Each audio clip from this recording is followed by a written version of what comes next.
What if the universe only exists because we're looking at it?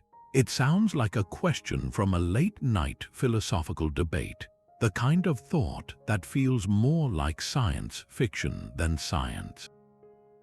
But this isn't fiction. This idea lies at the very heart of one of the most profound and unresolved puzzles in all of physics, the measurement problem. For nearly a century, this single question has challenged our most fundamental understanding of reality, suggesting that the solid, predictable cosmos we perceive might be an illusion, a performance that only begins when an audience is present. Think about the world around you, the chair you're sitting on, the screen in front of you, the ground beneath your feet. It all feels reassuringly real and permanent. But descend into the quantum realm, the world of atoms and particles, and that solidity vanishes.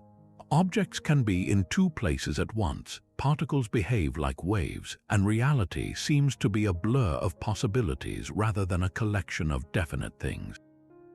This is the bizarre domain where the measurement problem takes root, and its implications don't just stay in the lab. They ripple outward, forcing us to question the nature of existence itself and our unique role within it. Imagine for a moment that the entire universe, from the farthest galaxy to the dust mote floating in a sunbeam, exists in this same fuzzy state of potential. Not as a finished product, but as a cosmic script of what could be, waiting for a crucial moment to snap into focus. The startling proposition of the measurement problem is that this moment, this transition from the possible to the actual, is triggered by an act of observation. By looking, by measuring, by simply being conscious of it, we aren't just passive witnesses to the universe. We might be its creators, the very reason anything is real at all. This journey we're about to take together isn't just a tour of quantum weirdness. It's an exploration of our place in the cosmos. We are going to trace the path of this astonishing idea from the perplexing results of early quantum experiments to the cutting-edge theories that attempt to explain it, placing you right at the center of a mystery that defines what it means to be a conscious being in a vast and seemingly indifferent universe. So prepare to have everything you think you know about reality gently turned on its head.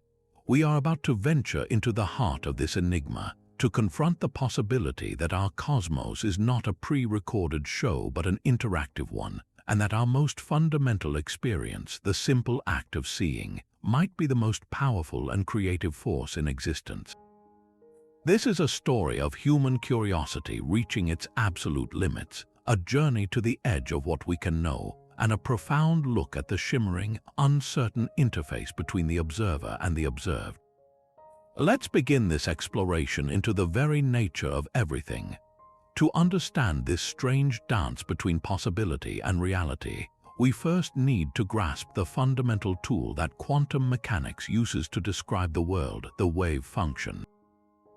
Think of the wave function not as a physical thing, but as a mathematical recipe, a dense cloud of information that contains every single possible future for a particle. Before any measurement takes place, an electron isn't definitively here or there. Its wave function describes it as being, in a sense, everywhere it could possibly be at once. It exists in a superposition, a blend of all potential states, like a coin spinning in mid-air, neither heads nor tails but a shimmering combination of both. This is the default state of the quantum world, a realm of pure, unmanifested potential. The profound puzzle, the very essence of the measurement problem, is what happens the moment we decide to look. In that instant, the sprawling cloud of possibilities, the entire wave function, seems to violently collapse. It chooses, apparently at random, a single, concrete outcome from the infinite menu of options. The spinning coin lands definitively as heads. The electron is suddenly and irrevocably found in one specific location. The blurry maybe becomes a sharp yes or no. The question that has haunted physicists for generations is this: what exactly triggers this collapse? What is so special about the act of observation that it forces the universe to make up its mind? This paradox was captured with chilling elegance by the physicist Schrödinger in his famous and somewhat morbid thought experiment. He asked us to envision a cat sealed inside a steel chamber. Along with the cat is a tiny, minuscule amount of a radioactive substance. There's a 50-50 chance that within 1 hour, a single atom from this substance will decay. If it does decay, it will trigger a mechanism that releases a deadly poison into the chamber. Now, according to the rules of quantum mechanics, that radioactive atom exists in a superposition. It is in a state of both having decayed and not having decayed, but if the atom is in both states and the atom is linked to the poison, and the poison is linked to the life of the cat, then logic forces us to a bizarre conclusion. Until someone opens the box and looks inside, the cat itself must be in a superposition. It is both alive and dead. It's not that we don't know which it is. The theory suggests the cat genuinely exists in this blended, paradoxical state until an observation occurs. Only when the box is opened does the wave function collapse and the cat becomes definitively one or the other. Schrödinger devised this scenario not because he believed it described reality, but to highlight how absurd the prevailing interpretation of quantum mechanics seemed when scaled up to our everyday world. It points directly to the central mystery: where do we draw the line? When does the quantum weirdness stop and the definite reality we experience begin? Is it the Geiger counter that measures the atom, the scientist's eye that sees the result, or is it the cat's own consciousness that determines its fate? This single, simple thought experiment encapsulates the entire measurement problem, forcing us to confront the uncomfortable idea that reality might not be fixed until it is perceived. This brings us to a crucial point of clarification, one that is often lost in popular discussions. When we talk about observation causing collapse, it's dangerously easy to picture a scientist in a lab coat, peering through a microscope and forcing reality into existence through the power of conscious will. While that's a captivating idea, the technical truth is both more subtle and, in many ways, even more profound. In the precise language of quantum mechanics, a measurement isn't defined by human consciousness. Instead, it refers to any physical interaction between a fragile quantum system and a larger, more classical system that is part of the environment. It's the moment a quantum particle, existing in its delicate superposition, bumps up against the wider world and is forced to leave a permanent, unambiguous record of its state. To truly grasp this distinction, there is no better demonstration than the iconic double-slit experiment, a setup so fundamental that physicist Richard Feynman famously said it contains the only mystery of quantum mechanics. Let's walk through this experiment step by step. Imagine you have a source that fires individual particles like electrons, one at a time toward a barrier with two thin, parallel slits cut into it. On the other side of this barrier is a detecting screen like a photographic plate that records where each particle lands. Now, if these particles were simply tiny bullets, you would expect them to pass through one slit or the other and build up two distinct bands on the screen directly behind the slits. But that is not what happens. When you fire electrons through the double slits without watching which slit they go through, something remarkable occurs. Over time, as thousands of electrons are recorded, they build up not two bands, but an interference pattern, a series of light and dark stripes, just like the pattern you see when two sets of water waves meet and overlap. This is the signature of wave behavior. It means that each individual electron in its unobserved state doesn't go through one slit or the other. Its wave function allows it to behave as if it passes through both slits simultaneously, a ghostly wave of possibility that interferes with itself to create this striped pattern. The electron is in a superposition of paths. Now, here is where the real magic and the real definition of measurement comes into play. What happens if we try to catch the electron in the act? We place a sophisticated detector right by one of the slits to determine with certainty which slit each electron actually uses. The instant we do this, the moment we force the electron to interact with a measuring device that leaves a definitive record, the entire situation changes. The beautiful wave-like interference pattern on the screen vanishes. In its place, we get two simple, boring bands. The electrons, now under surveillance, stop behaving like spread-out waves and start behaving like localized particles, each one dutifully going through a single slit as a tiny, discrete bullet. The act of measurement has destroyed the superposition. The crucial takeaway is this: the observer in this case wasn't a person, it was the detector itself. It was the physical interaction that coupled the quantum system, the electron, to a larger, macroscopic apparatus in the environment. This interaction, this process of leaving an irreversible mark on the world, is what forces the wave function to collapse. The universe, it seems, demands definiteness when information becomes publicly available. Any interaction that has the potential to leave a trace, a photon bouncing off an atom, a detector clicking, a dust particle colliding with a quantum system, can serve as a measurement.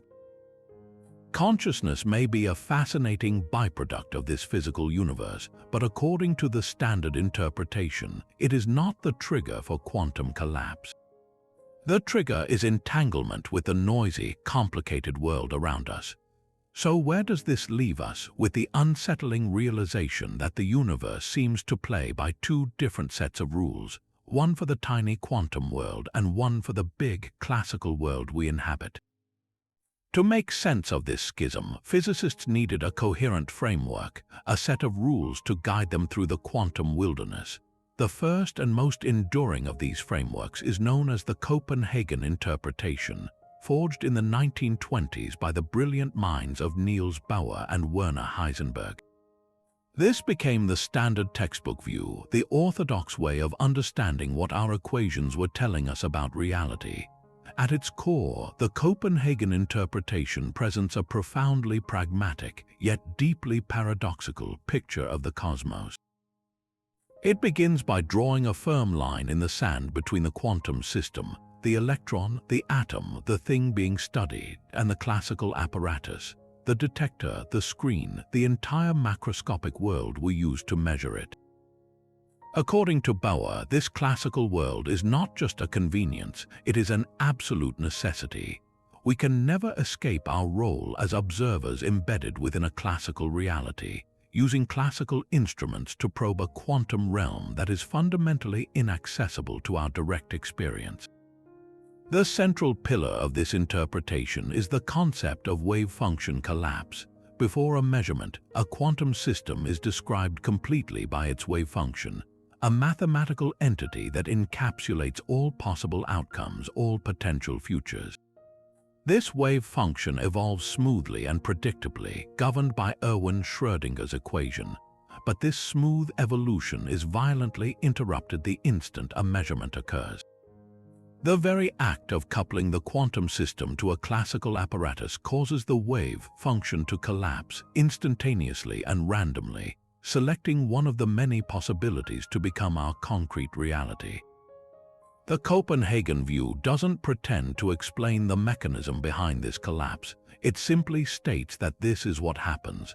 It's a fundamental, irreducible process, a brute fact of nature. This leads directly to the second key tenet, the inherent probabilistic nature of the universe. Before the collapse, you cannot say what will happen, only what might happen. The wave function gives you the odds. It tells you there's a 50% chance of finding the electron here and a 50% chance of finding it there, but it refuses to tell you which one it will be until the moment of truth. The universe, at its most fundamental level, is not deterministic. It does not unfold like a complex clockwork mechanism where knowing the initial conditions lets you predict the future with certainty. Instead, chance and probability are woven into the very fabric of existence. This was a radical departure from centuries of scientific thought. Heisenberg's own uncertainty principle, which emerged from this framework, encapsulates this idea perfectly. It states that there are intrinsic limits to what we can know about a particle's properties. The more precisely you pin down its position, the less you can know about its momentum, and vice versa. This isn't a limitation of our technology, it's a fundamental feature of reality. The particle doesn't even have a definite position and momentum simultaneously. The properties themselves are fuzzy and undefined until a measurement forces them to take a specific value. The Copenhagen interpretation, therefore, asks us to make a significant philosophical compromise. It tells us to stop asking what an electron is doing when we are not looking at it. That question is deemed meaningless because all that exists is the information in the wave function. The job of physics is not to describe an independent reality, but to predict the results of our experiments. It is a theory about our knowledge of the world, not the world in itself. This pragmatic approach has been spectacularly successful, enabling the development of everything from lasers to transistors. Yet, for all its utility, the Copenhagen interpretation leaves many deeply unsatisfied. It establishes a puzzling duality. The quantum world is a soup of possibilities, and the classical world is the realm of definite facts, but it provides no clear boundary between the two. How many atoms does it take for something to stop being quantum and start being classical? What exactly qualifies as a measurement that triggers the collapse? The interpretation remains silent on these questions, treating the collapse as a primitive, unexplainable event. In doing so, it places a veil over a deeper layer of reality, suggesting that the ultimate nature of the cosmos might forever lie just beyond the reach of human inquiry. For those left deeply unsettled by the philosophical compromises of the Copenhagen view, with its mysterious collapse and undefined boundary between the quantum and classical realms, a radically different path emerged in the 1950s. A brilliant and unassuming young physicist named Hugh Everett, then a graduate student at Princeton, proposed an idea so audacious, so grand in its implications, that it was largely dismissed and ignored for nearly 2 decades. His theory, now known as the many worlds interpretation, does away with the concept of wave function collapse entirely. In Everett's universe, there is no spooky, instantaneous reduction of possibilities. Instead, the wave function simply evolves forever and always, obeying Schrödinger's equation with unwavering determinism. So, what happens during what we call a measurement? According to many worlds, nothing special at all. The superposition doesn't collapse, it just keeps expanding and we become a part of it. Let's return to our spinning coin, the symbol of quantum uncertainty. In the Copenhagen view, when you look at the coin, it randomly lands on heads or tails, and the other possibility winks out of existence. In Everett's view, the coin never lands. The moment of observation is not a collapse but a branching point. The universe, along with the coin and you, the observer, splits into 2 separate, equally real branches of reality. In one branch, you see the coin land as heads and go on to live a life in that universe. In the other branch, an identical version of you sees the coin land as tails and experiences a future that unfolds from that outcome. Both events happen. There is no randomness, only a perpetual unfolding of every single possibility contained within the wave function. This applies to every quantum event, every moment where a choice between possibilities presents itself. Every time a photon reflects or transmits through a beam splitter, every time an electron is measured, the cosmos divides. The result is a mind-bogglingly vast multiverse, a constantly burgeoning tree of reality where every possible history and every possible future is realized somewhere.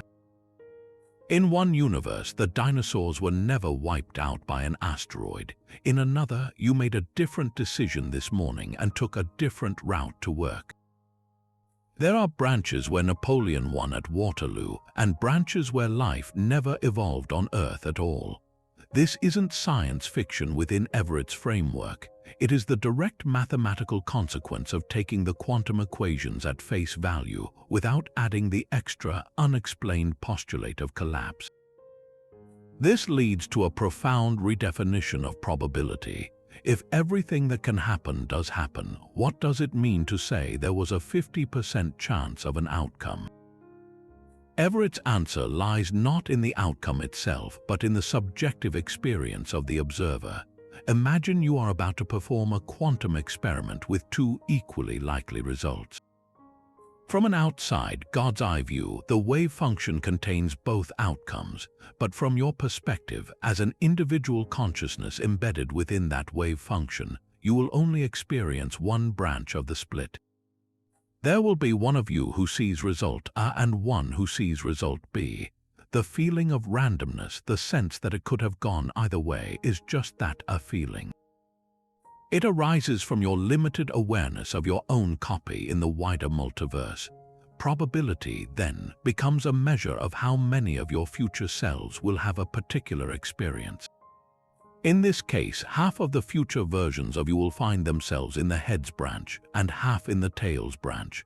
The laws of quantum mechanics simply tell you how to weight these branches. They are a guide to the measure of your existence across the multiverse. The sheer scale of this vision is both its greatest appeal and its most significant point of criticism. The idea of an infinite number of parallel universes, constantly splitting from every quantum interaction, can feel like an extravagant violation of Occam's razor, the philosophical principle that suggests we should not multiply entities beyond necessity. Are we really to believe in an endless proliferation of realities just to avoid the puzzle of wave function collapse? Proponents counter that it is actually the more elegant solution. The many worlds interpretation is ontologically parsimonious. It requires only the smooth, continuous evolution of the wave function, a single simple rule. It is the Copenhagen interpretation that is ontologically extravagant because it requires an additional, complex, and unexplained process, the collapse that the basic equations of quantum mechanics do not contain. In Everett's view, the wave function is all there is. There is no separate classical world, no mysterious measurement process, and no arbitrary line between the small and the large. The entire cosmos, including you, me, and every star in the sky, is a single, vast quantum system eternally evolving through a tapestry of parallel histories. It is a vision of breathtaking unity, one that restores determinism to physics, but at the cost of placing the reality we know and love as just one page in an infinite library of what might have been. This idea of a constantly branching multiverse forces us to confront questions that are as personal as they are profound. If every possible outcome is realized in some branch of reality, then what does that mean for you, for the person sitting there right now watching this video with your unique memories and your sense of a continuous self? The many worlds interpretation suggests a startling answer. There is not one of you. There are, for all practical purposes, an infinite number of versions of you, each one as real as the next, living out every possible permutation of your life. The version of you that finished that project on time and the version that procrastinated, the version that took that job offer in another city and the version that stayed home. Each of these individuals shares a common past with you, diverging at a specific quantum decision point, and each one is convinced, just as you are, that their reality is the only one. This radically redefines our understanding of personal identity. We typically think of ourselves as a single, unbroken thread of consciousness stretching from our birth to the present moment. But in the many worlds picture, that thread is constantly fraying, splitting into countless parallel strands. There is no single you anymore. There is only a branching tree of selves, all stemming from the same root. This can be a deeply unsettling thought. It can feel like it cheapens our choices, our triumphs, and our sorrows. If another version of me is experiencing the opposite outcome, then what is the meaning of my particular struggle? Yet, it's crucial to remember that from your unique, first-person perspective, your experience is no less real. You are living one specific, concrete path through the labyrinth of possibilities. The other versions of you are not phantoms. They are just as real, but they are causally separate from you now, forever out of reach. Your stream of consciousness will only ever follow one branch at every split. You will never experience being in two places at once. You will only ever know the outcome that unfolds in your own timeline.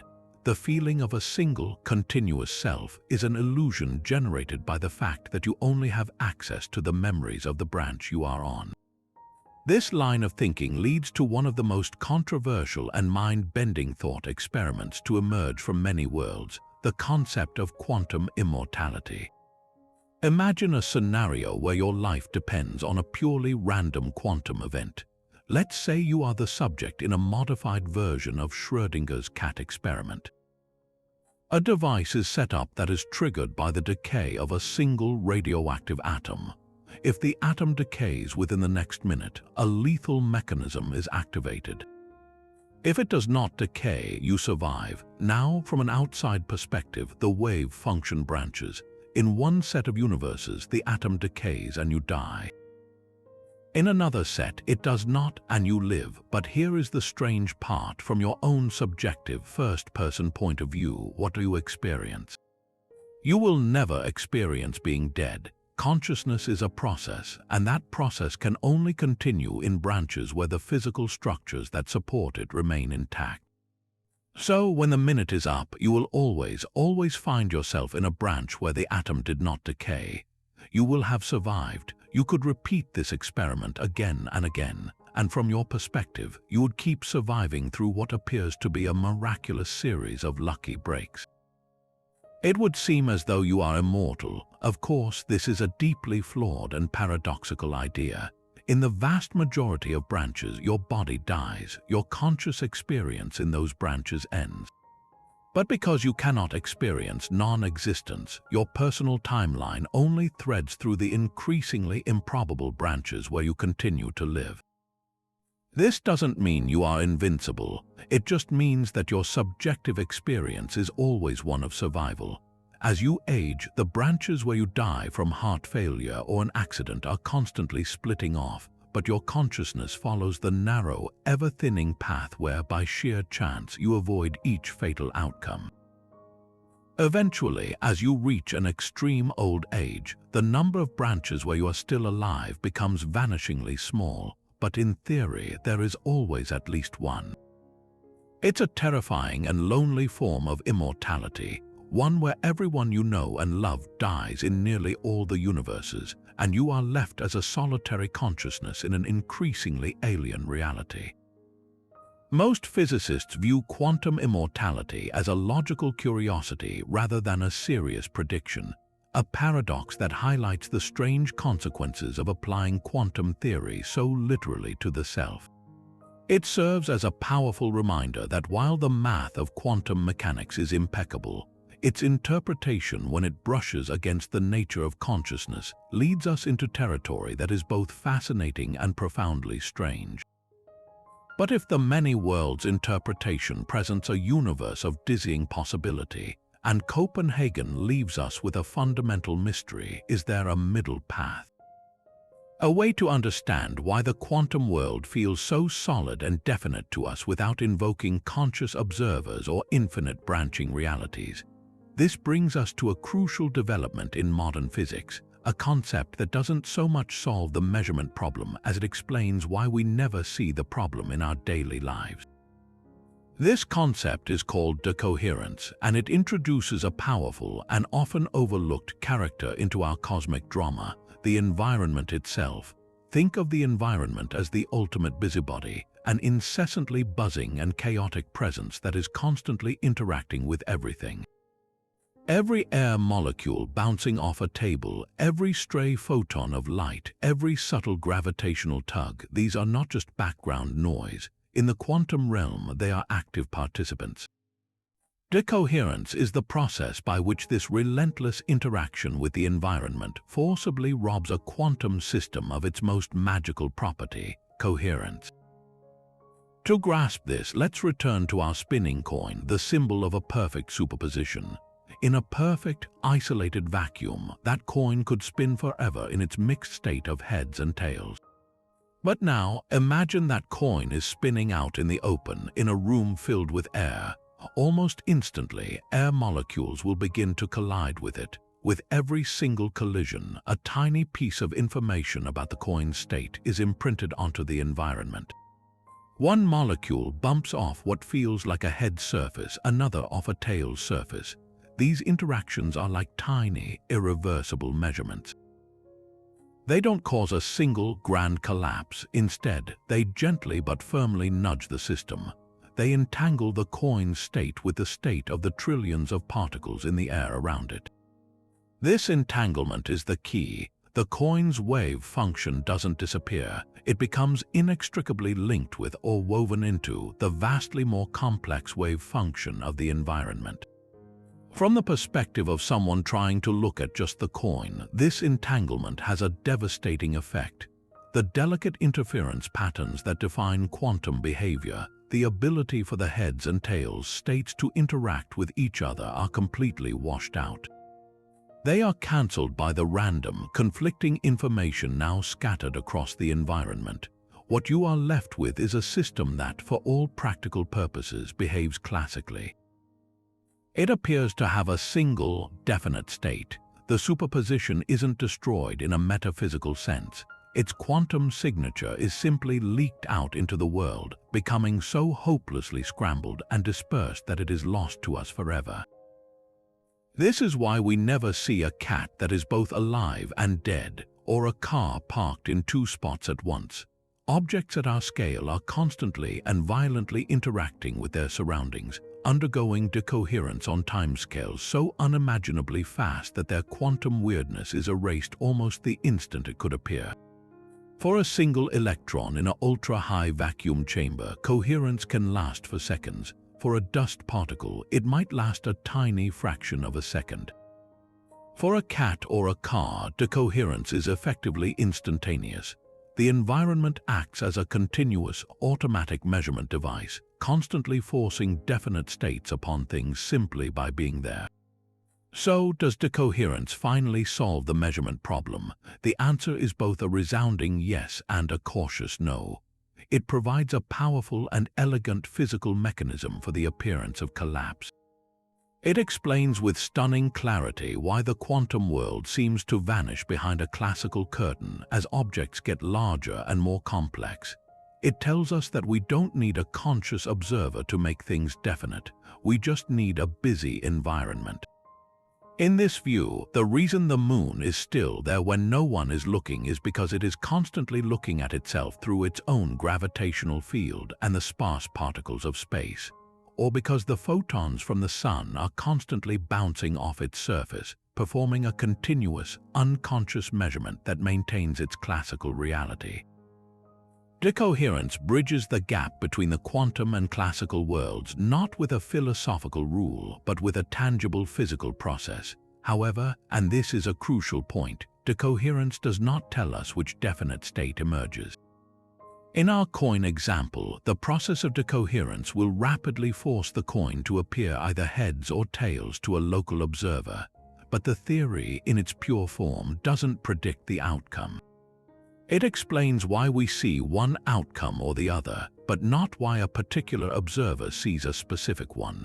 From a God's-eye view of the entire universe, the wave function, now including the coin, the air molecules, and everything else still contains all possibilities. It has just become so complex and tangled that any local perspective is locked into seeing only one branch of the mess. This is why many physicists see decoherence as the perfect partner to the many worlds interpretation. It explains why, even though all branches exist, we as individuals only perceive a single, classical-looking reality. Our localized consciousness becomes entangled with one specific, decohered branch of the universal wave function, and we are utterly unaware of the others. For those who prefer the Copenhagen view, decoherence simply identifies what qualifies as a classical apparatus. It's any system that is large and messy enough to rapidly decohere. So while decoherence doesn't single-handedly answer the deepest philosophical questions about the nature of reality, it provides the essential missing piece of the puzzle, a realistic physical reason why the quantum world of smoky, overlapping potentials solidifies into the sharp, definite world we navigate every day. Given the bizarre rules that govern the quantum realm, it's only natural to ask the next grandest question. If a single electron can be in two places at once, what stops an entire planet from doing the same? In principle, absolutely nothing. The mathematics of quantum mechanics makes no distinction based on size. The same wave function that describes a lone electron also applies in theory to a baseball, a mountain, or a star. A planet, just like that electron in the double-slit experiment, could exist in a superposition of locations, spinning in two different directions simultaneously, or even being in two different solar systems at once. This isn't just a whimsical thought, it's a direct, though staggering, implication of the theory. The universe, at its most fundamental level, could be a fluid tapestry of overlapping possibilities on a cosmic scale, a place where reality hasn't yet made up its mind about the positions of galaxies. So why does our experience feel so solid? Why do we never look up at the night sky and see Mars flickering between 2 points in the constellations? The answer lies in the relentless, practical forces that prevent such macroscopic weirdness from ever manifesting, forces that turn the theoretical possibility into an observational impossibility. The primary antagonist to cosmic-scale superposition is the same one we just met, decoherence, but here its power is magnified to an almost unimaginable degree. To maintain a clean, observable superposition, a system must be perfectly isolated from its environment. For a single electron, this is challenging but achievable. We can create ultra-high vacuum chambers and exquisite magnetic traps to shield it from the bustling world. Now consider the sheer, violent impossibility of isolating something as massive as a planet. A planet is constantly bathing in an ocean of environmental interference. It is being struck by sunlight, cosmic rays, and the solar wind. Its own gravitational field is interacting with nearby moons, asteroids, and the sun. The residual heat from its core is radiating outwards, and the atoms in its atmosphere are colliding trillions upon trillions of times per second. Each one of these countless interactions is a tiny, inadvertent measurement. A single photon from a distant star bouncing off the planet's surface carries away a tiny piece of information about the planet's location. This single event is enough to begin the process of decoherence. Now multiply that by the untold sextillions of such interactions happening every fleeting moment. The superposition of a planet would be destroyed, its quantum coherence scrambled and dispersed into the environment in a time span so short it makes a nanosecond seem like an eternity. The process is so swift and so total that for any object large enough for us to see with our eyes, the quantum world is effectively sealed off from direct experience the instant it forms. Beyond the constant bombardment from the environment, there's another, more subtle force at work: gravity. While we don't yet have a complete theory of quantum gravity, general relativity tells us that any object with mass warps the fabric of spacetime around it. A planet in a superposition of two different locations would, in theory, be creating a superposition of two different gravitational fields. The very geometry of space around it would be in two places at once. Physicists like Roger Penrose have speculated that this self-gravity might actually be intrinsically unstable, causing such a superposition to collapse under its own weight almost instantly. This proposes gravity itself as the ultimate trigger for wave function collapse, a universal mechanism that ensures anything sufficiently massive is forced into a single classical state. While this remains a hypothesis, it highlights the profound difficulty of scaling quantum phenomena upwards. The universe seems to have built-in fail-safes, physical processes that actively protect the classical reality we inhabit from the underlying quantum chaos. It's as if nature has a preference for definiteness at large scales, and it uses the environment and fundamental forces like gravity to enforce that preference with overwhelming authority. This leads to a fascinating and humbling realization about our place in the cosmos. We are not just observers of the universe, we are products of it, made of the same stuff and subject to the same relentless physical laws. Our very existence as large, warm, complex organisms depends on this constant decoherence. If the atoms in our bodies were constantly fluctuating between states, if the molecules that encode our memories and thoughts were in superpositions, stable consciousness would be impossible. We require a stable, classical stage upon which the play of life can unfold. So, when we peer out into the cosmos with our telescopes, we are not seeing some separate, classical realm looking down on a quantum one. We are seeing a universe that appears classical for the very same reasons that we do, because everything out there is just as entangled, just as bombarded, and just as massive as we are. The moon is there when we don't look because it is forever being looked at by the sun, by the earth, and by the fabric of space itself. The cosmic scale measurement problem is solved not by consciousness, but by the simple, noisy, and beautiful fact that the universe is an intensely social place, and isolation is the rarest and most fragile state of all. So if environmental interference is the primary force that suppresses quantum behavior for large objects, a profound and practical question naturally arises: where exactly is the boundary? At what specific point does the quantum world, with its shimmering superpositions, surrender to the solid certainty of classical physics? This isn't just a philosophical puzzle. It's an active, thrilling frontier of experimental physics where scientists are engaged in a monumental effort to push the limits of the observable, to see just how big an object can be while still behaving in a quantum way. This quest to find the threshold is the study of the quantum to classical transition, and it forces us to challenge our intuition about the nature of size and reality itself. For a long time, it was assumed that quantum weirdness was the exclusive domain of the very small electrons, atoms, and perhaps tiny molecules. Anything larger, anything we could see with our eyes, was thought to be firmly in the classical realm. But this was an assumption, not a proven law of nature. What if the transition wasn't a sharp line at all, but a gradual fade? What if it was less about the number of atoms in an object and more about how well we could isolate it from the relentless chatter of the environment? To answer this, researchers had to become masters of silence, creating experiments of breathtaking delicacy to coax larger and larger objects into revealing their quantum souls. The pioneering work in this area began with the quintessential quantum experiment, the double slit. We already saw how single electrons create an interference pattern, a signature of wave-like behavior. The logical next step was to try it with something bigger. Scientists started with particles, then small molecules, and they kept going. They successfully demonstrated wave interference with molecules like buckaballs, soccer ball-shaped cages of 60 carbon atoms.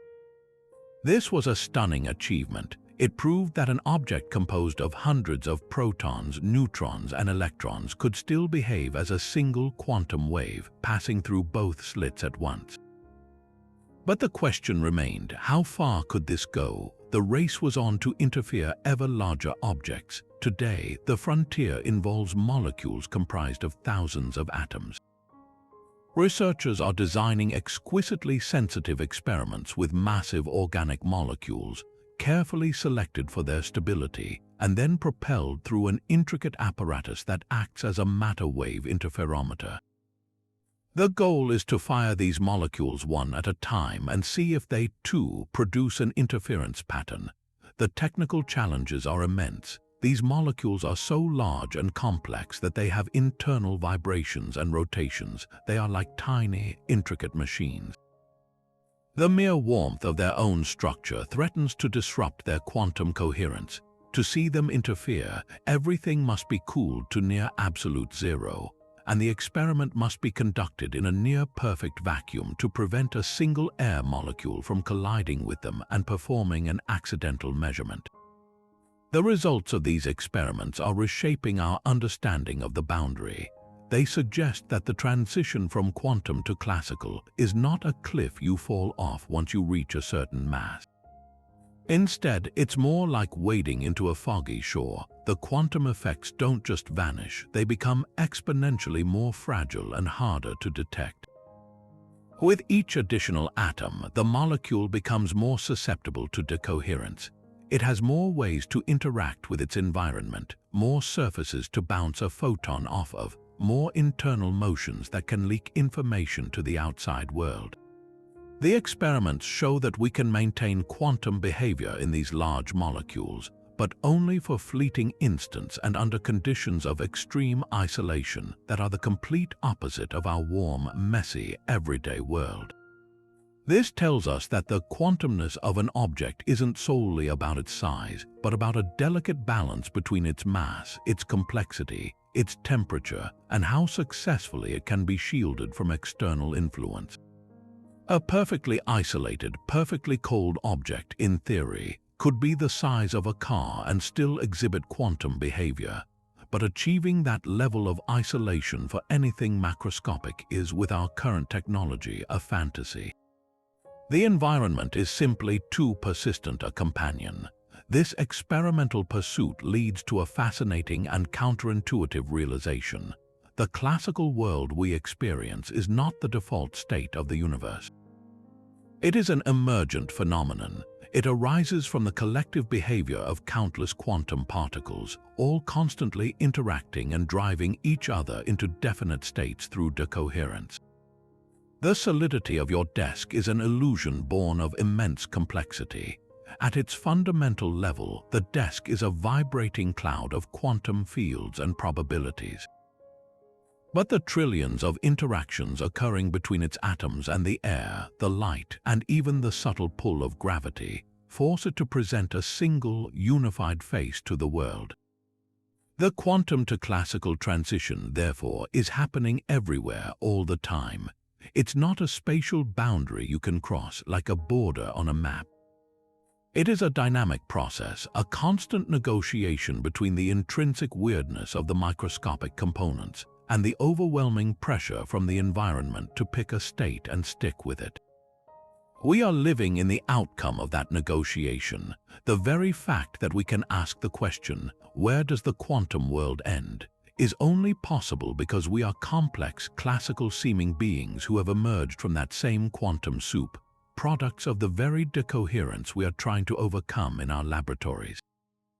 Yet, just as we think we found a comfortable answer, the quantum world throws us another curveball, one that pushes the puzzle of observation to its absolute limit and asks a terrifyingly simple question: what happens when the observer themselves becomes part of the experiment? This brings us to a brilliant and deeply unsettling thought experiment devised by the Nobel Prize-winning physicist Eugene Wigner in the 1960s. Wigner took Schrödinger's infamous cat and pushed the paradox one crucial step further, forcing us to confront the role of consciousness head-on. He proposed a scenario involving two people, not one. Imagine a sealed laboratory, perfectly isolated from the outside world. Inside this lab is a scientist whom we'll call Wigner's friend.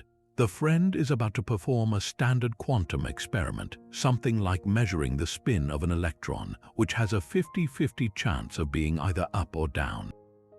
The entire setup, the electron, the measuring device, and the friend, is completely cut off from the rest of the universe. Outside the lab stands Eugene Wigner himself. Now, from the perspective of Wigner's friend inside the lab, the experiment proceeds normally. He performs the measurement. He sees a definite, unambiguous result. Let's say the electron spin is measured as up. At that moment, for the friend, the wave function has collapsed. The quantum uncertainty is resolved. The result is a concrete fact recorded in his notebook and, most importantly, in his mind. But now, consider Wigner's perspective from outside the door. He has no knowledge of what has happened inside. According to the standard rules of quantum mechanics, since the entire lab is isolated, he must describe it as one big quantum system. For Wigner, the wave function has not collapsed. The electron, the measuring device, and even his friend's consciousness are all still entangled in a massive, lab-sized superposition. In one branch of this superposition, his friend has measured up and is happily writing down the result. In the other, perfectly real branch, his friend has measured down and is experiencing that different reality. For the outside observer, Wigner, his friend is in a state of being simultaneously someone who has seen up and someone who has seen down. It's Schrödinger's cat, but now the cat is a conscious human being with a first-person experience. This is the stunning paradox. Wigner's friend inside the lab has a definite reality.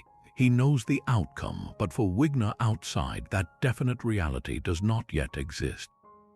So, which perspective is correct? When does the wave function truly collapse? Is it when the first conscious being perceives the result, or is it only when that result is communicated to a wider audience? This thought experiment slices through our conventional understanding of reality with surgical precision. It highlights a profound relativity of facts. An event that is a settled, classical fact for one observer can still be a blur of quantum potential for another. This forces us to grapple with a hierarchy of observation. If we accept the Copenhagen idea that measurement requires a classical apparatus, then what exactly qualifies? Is a Geiger counter classical enough? Is a computer recording the data? Or does it require a conscious mind to register the information? Wigner himself leaned toward the latter, suggesting that consciousness might be the ultimate, non-physical trigger for wave function collapse. In his view, it was only when he, Wigner, finally opened the door and asked his friend what he saw that the entire superposition of the lab would collapse into a single, consistent history. Until that conversation, the friend's memory and even his very sense of self would be in a bizarre limbo. The friend would feel like he had a definite experience, but from the outside, that feeling itself would be part of the quantum fog. The implications of this are dizzying. It suggests that reality might not be a single, shared, objective tapestry, but a collection of personal, subjective facts that only become synchronized when we communicate with each other. Your reality and my reality could, in principle, be different until we compare notes. This line of thinking doesn't just challenge our physics, it challenges our very notion of a common world. Modern interpretations have tried to resolve Wigner's friend without resorting to consciousness. The many worlds interpretation, for instance, handles it with its characteristic boldness. In many worlds, there is no paradox because there is no single collapse. When the friend makes the measurement, the universe branches.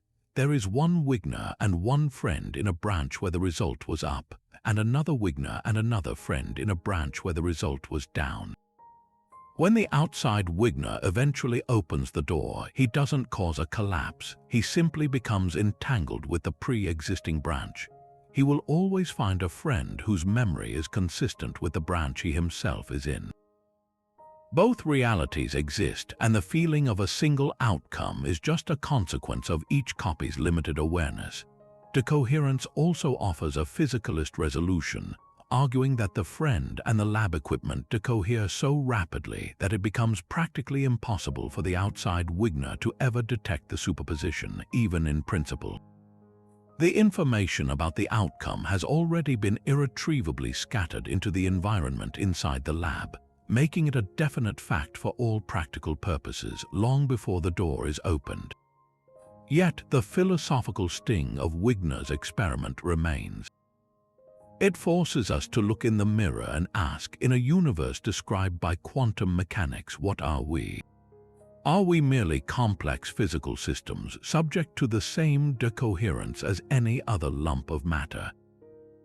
Or are we something more, playing a unique and active role in crystallizing the cosmos from a sea of chance into the story of our lives? This journey through quantum puzzles now leads us to a truly cosmic scale, where the quantum weirdness of the microscopic world merges with the grand story of the universe itself. It was the visionary physicist John Archibald Wheeler who most boldly connected these domains, proposing an idea that elevates the observer from a passive witness to a fundamental participant in the very existence of reality. He called this the participatory anthropic principle, a profound suggestion that the universe requires observership to come into being. In Wheeler's view, the cosmos is not a pre-built, finished structure. It is a work in progress, a vast, self-excited circuit where the emergence of life and consciousness is not a random accident, but an integral part of the process that gives the universe its definite form. He envisioned a universe that, in its earliest quantum fog, was a realm of pure potential, a superposition of every possible history and configuration. It is only through the act of observation by conscious beings that this potential is actualized, that the universe acquires a tangible past and a concrete existence. We are not just inhabitants of the cosmos, we are the mechanism through which the cosmos realizes itself.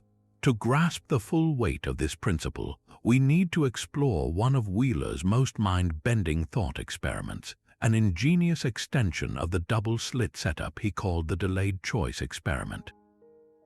Recall the classic double slit. If you don't watch which slit a particle goes through, it behaves like a wave and creates an interference pattern, suggesting it took multiple paths.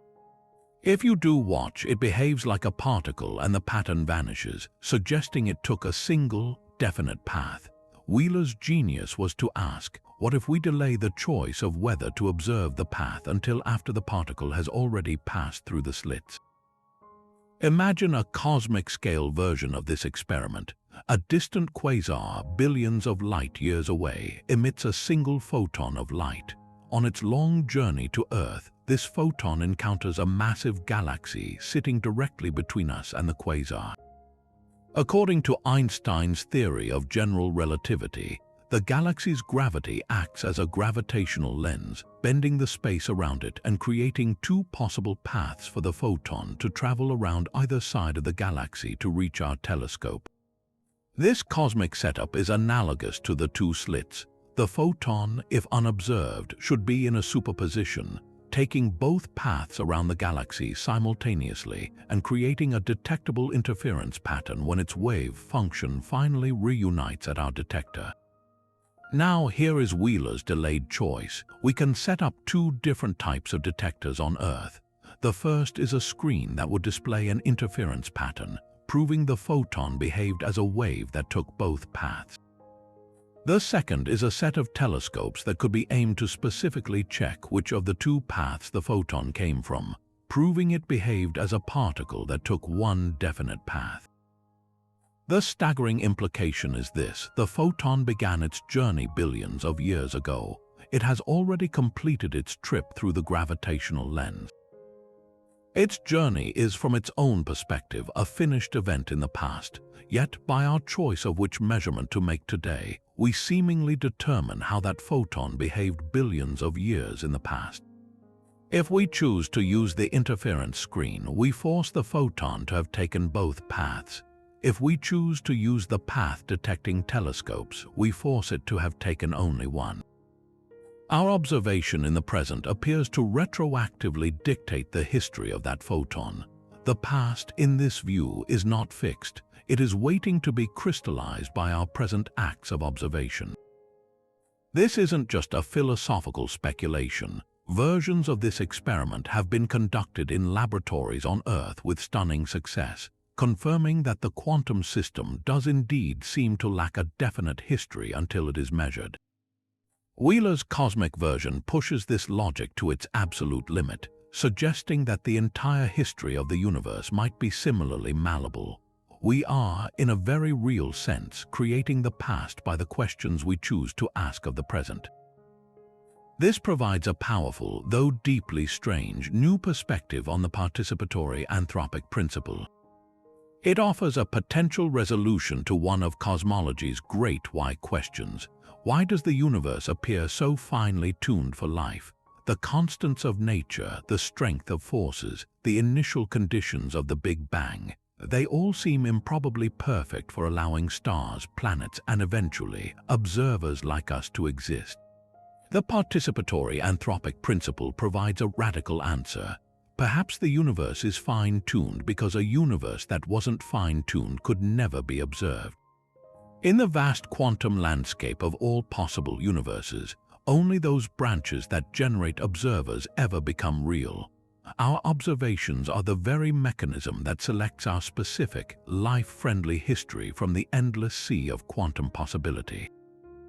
This vision completes a breathtaking circle connecting the quantum, the cosmic, and the conscious into a single, interdependent whole. From the double-slit experiment in a lab to the gravitational lensing of distant quasars, the same principle holds: reality is not a spectator sport. We are not merely an audience watching a cosmic play that would go on without us. The evidence suggests we are part of the cast, essential participants whose acts of observation are integral to the plot itself.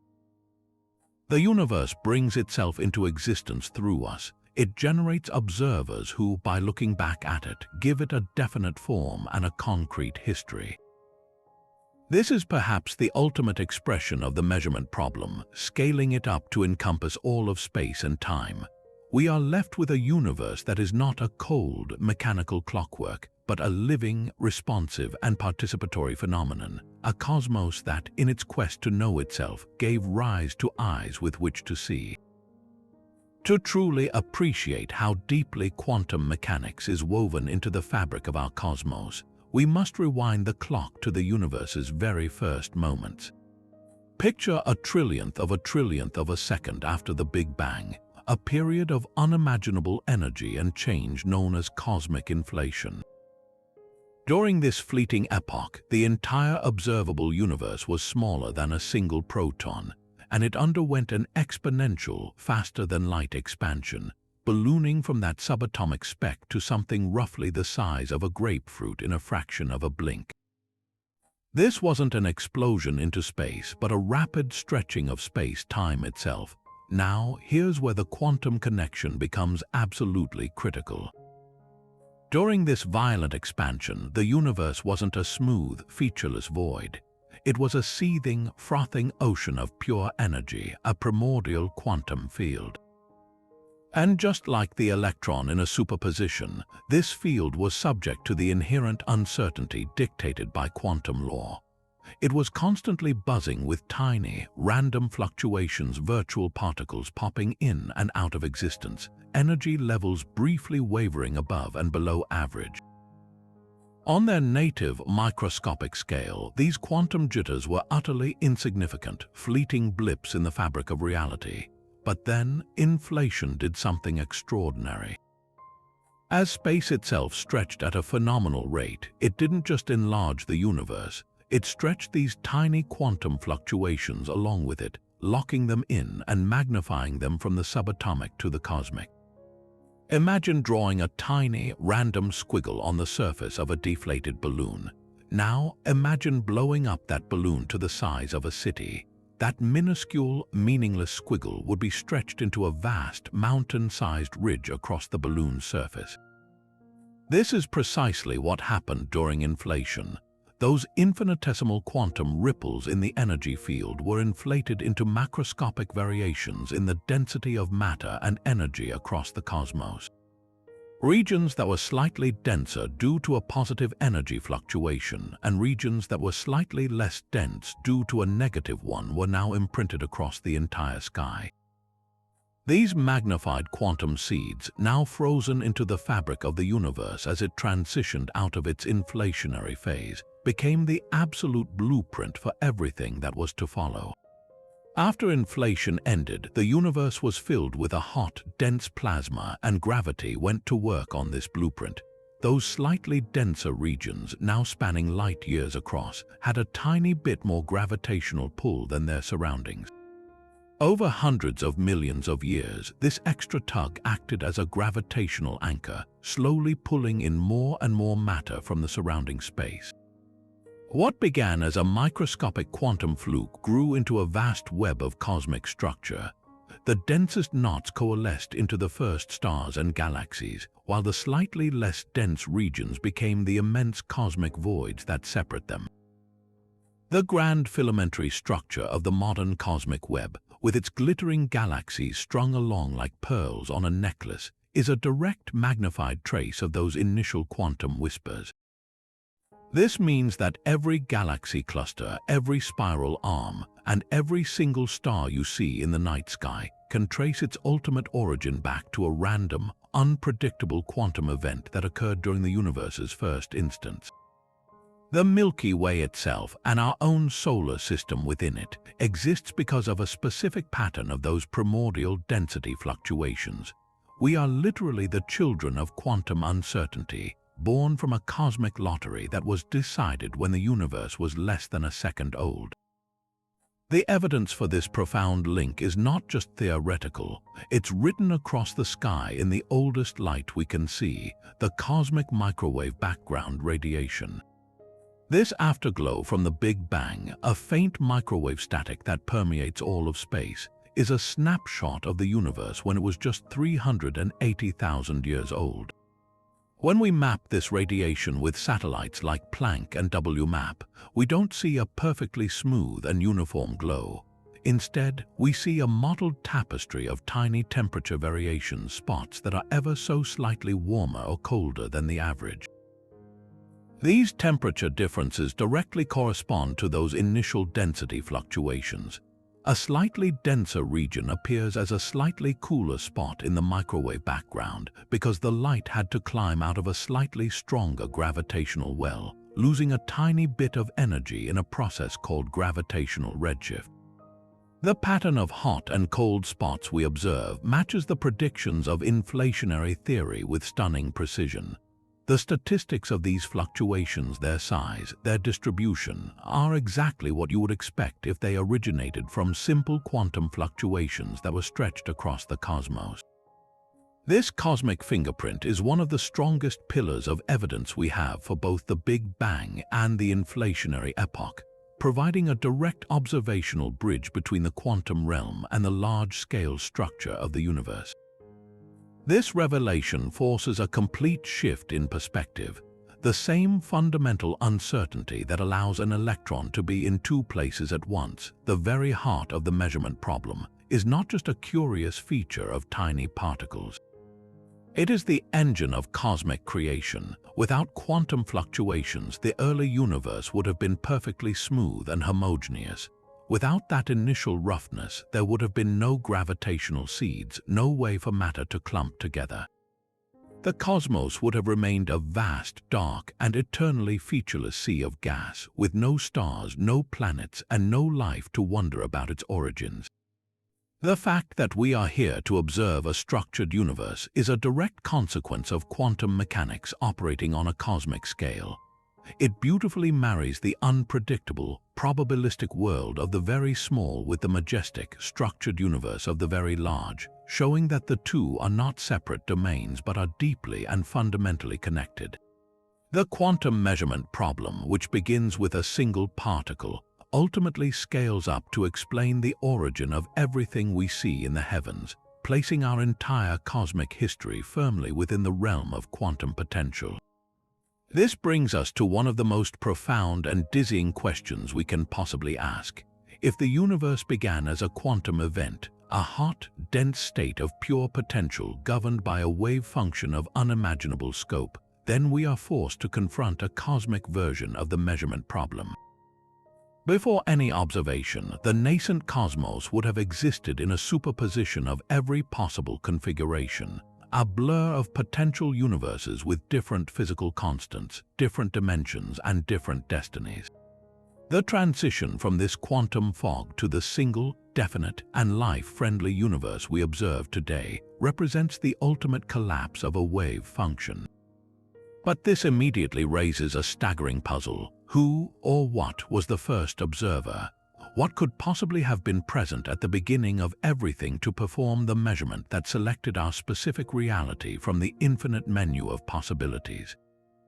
The very idea seems to create a logical paradox. If observers emerged within the universe, how could an observer have existed before the universe itself to cause its collapse?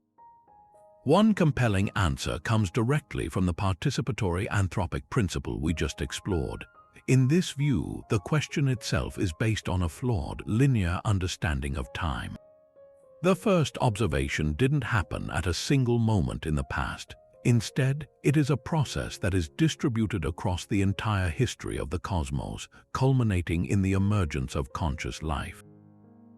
The universe's wave function didn't collapse in a single, definitive instant at the Big Bang. It has been progressively collapsing or becoming definite over billions of years, with our present-day observations acting as the final, retroactive trigger. Think back to Wheeler's delayed choice experiment, where our measurement today seems to decide a photon's path billions of years in the past. Now, scale that idea up to encompass the entire cosmos. Our act of looking back at the cosmic microwave background, of measuring the constants of nature, and of simply being here as conscious entities, is what solidifies the entire chain of cosmic history all the way back to the beginning. We are the first observers, not in a chronological sense but in a causal one. Our consciousness, emerging at the end of the cosmic timeline, reaches back and selects the one past that could have possibly led to our existence. The universe achieves its own definiteness through the eventual emergence of beings capable of perceiving it. Another perspective seeks to resolve the paradox by eliminating the need for an observer entirely, through the lens of the many worlds interpretation. In this breathtaking vision, there was no first observation and no single collapse. The wave function of the entire cosmos never collapsed. At the moment of the Big Bang, the universe was indeed in a superposition of all possible initial states. But as it evolved, it simply kept branching, fulfilling every single possibility. In this eternal multiverse, there is no mystery about why our universe has its specific properties. We don't live in a universe that was magically selected. We simply live in one branch of the multiverse where the constants of physics and the initial conditions were just right to allow for galaxies, stars, planets, and life to form. In all the other branches, universes with different laws either flickered out of existence instantly or expanded into cold, dark emptiness, forever unobserved. The fine-tuning of our universe is not a miracle, it is a selection effect. We can only find ourselves in a universe capable of producing us. The profound unease we feel about the first observer vanishes, but it is replaced by the humbling, and for some, unsettling reality that every possible universe actually exists. A third, more physicalist approach relies on the powerful mechanism of decoherence. From this viewpoint, the question of a first observer is a category error, born from conflating conscious observation with physical measurement. The early universe, despite its tiny size, was an incredibly hot, dense, and complex system. It was its own environment. The intense interactions between quantum fields and particles in that primordial fireball would have caused rapid and immediate decoherence. The universe measured itself into a definite state through its own internal interactions long before the first star, planet, or conscious being ever formed. The measurement was performed by the universe upon itself. The collapse of the cosmic wave function wasn't triggered by a mysterious external observer. It was an inevitable consequence of the universe's own intrinsic dynamism and complexity. In this story, we are not the creators of cosmic reality, but latecomers who have arrived to decipher a history that was already written, a history that became definite through the simple, mindless churning of physical processes. So, where does this leave us in our search for the first observer? We are left with a set of deeply philosophical choices, each with radical implications for our place in the cosmos. Do we embrace a universe where consciousness plays a fundamental creative role, weaving the past into existence through its present gaze? Do we accept an infinite multiverse where our reality is just one page in a boundless book of what might have been? Or do we find comfort in a purely physical explanation where the universe, following its own blind rules, achieved definiteness on its own? Each of these answers transforms the measurement problem from a technical puzzle in a physics lab into the central question of our cosmic existence. It asks us what kind of universe we live in and what kind of beings we are. Are we passive inhabitants, active participants, or simply one possible outcome in an endless tapestry of realities? The search for the first observer ultimately becomes a journey of self-discovery, forcing us to look inward as we stare out at the stars, wondering if the cosmos we see is a gift we have received or a story we are even now in the process of telling. But to push our understanding of reality to its absolute limit, we must venture into the final frontier of modern physics, the place where the two greatest pillars of 20th century science, quantum mechanics and general relativity, meet head-on, and where the measurement problem takes on a truly cosmic dimension. This is the quest for a theory of quantum gravity. For decades, these two theories have operated in splendid isolation, each master of its own domain. Quantum mechanics governs the microscopic world of particles and forces with stunning accuracy, while Einstein's general relativity describes the majestic dance of planets, stars, and galaxies on the cosmic stage with equal precision. Yet, when their domains overlap in the heart of a black hole or at the very moment of the Big Bang, the mathematical frameworks break down and produce nonsensical answers. Unifying them into a single, coherent theory is perhaps the most significant unsolved problem in all of physics, and it forces us to ask what might be the ultimate measurement. The core of the conflict lies in their fundamentally different conceptions of reality. Quantum mechanics, as we've seen, is built on a foundation of probability, uncertainty, and superposition. General relativity, on the other hand, paints a picture of a smooth, deterministic, and classical stage, the four-dimensional fabric of spacetime upon which the cosmic drama unfolds. In Einstein's universe, matter tells spacetime how to curve, and curved spacetime tells matter how to move. It's an elegant, continuous geometry, but if we take the principles of quantum theory seriously, then this beautiful, smooth stage cannot be the final answer. Everything else in the universe is quantized, coming in discrete packets: energy, momentum, angular momentum. So why should spacetime itself be an exception? A theory of quantum gravity suggests that spacetime is not a smooth continuum, but is instead composed of tiny, discrete, vibrating units, often imagined as loops, strings, or a spin foam existing at the minuscule Planck scale, a distance so small that it is a billion trillion times smaller than an atomic nucleus. At this unimaginable scale, the fabric of the cosmos would be a seething, probabilistic foam, constantly fluctuating. This leads to a mind-bending possibility that redefines the very concept of measurement. If spacetime is quantized, then it, too, can exist in a superposition of states. We are no longer just talking about an electron being in two places at once. We are talking about the very geometry of the universe, the distance between 2 points, the flow of time, the curvature of space being in multiple configurations simultaneously. Imagine a region of space that is in a superposition of being both highly curved and perfectly flat. Or consider a point in time that exists in a blend of before and after. What would it even mean to measure such a thing? In our everyday experiments, we measure quantum systems using apparatuses that are firmly rooted in classical spacetime. Our rulers are made of atoms, our clocks tick according to predictable rhythms, and our detectors occupy definite positions. But if the spacetime that these devices rely upon is itself in a quantum superposition, the entire foundation of the measurement process is thrown into question. How do you use a wobbly ruler to measure a wobbly space?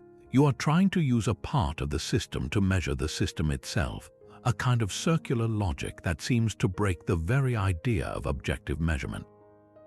This problem is beautifully illustrated by a modern reinterpretation of Einstein's own famous thought experiments. he imagined clocks and rulers in motion to deduce his theory of relativity.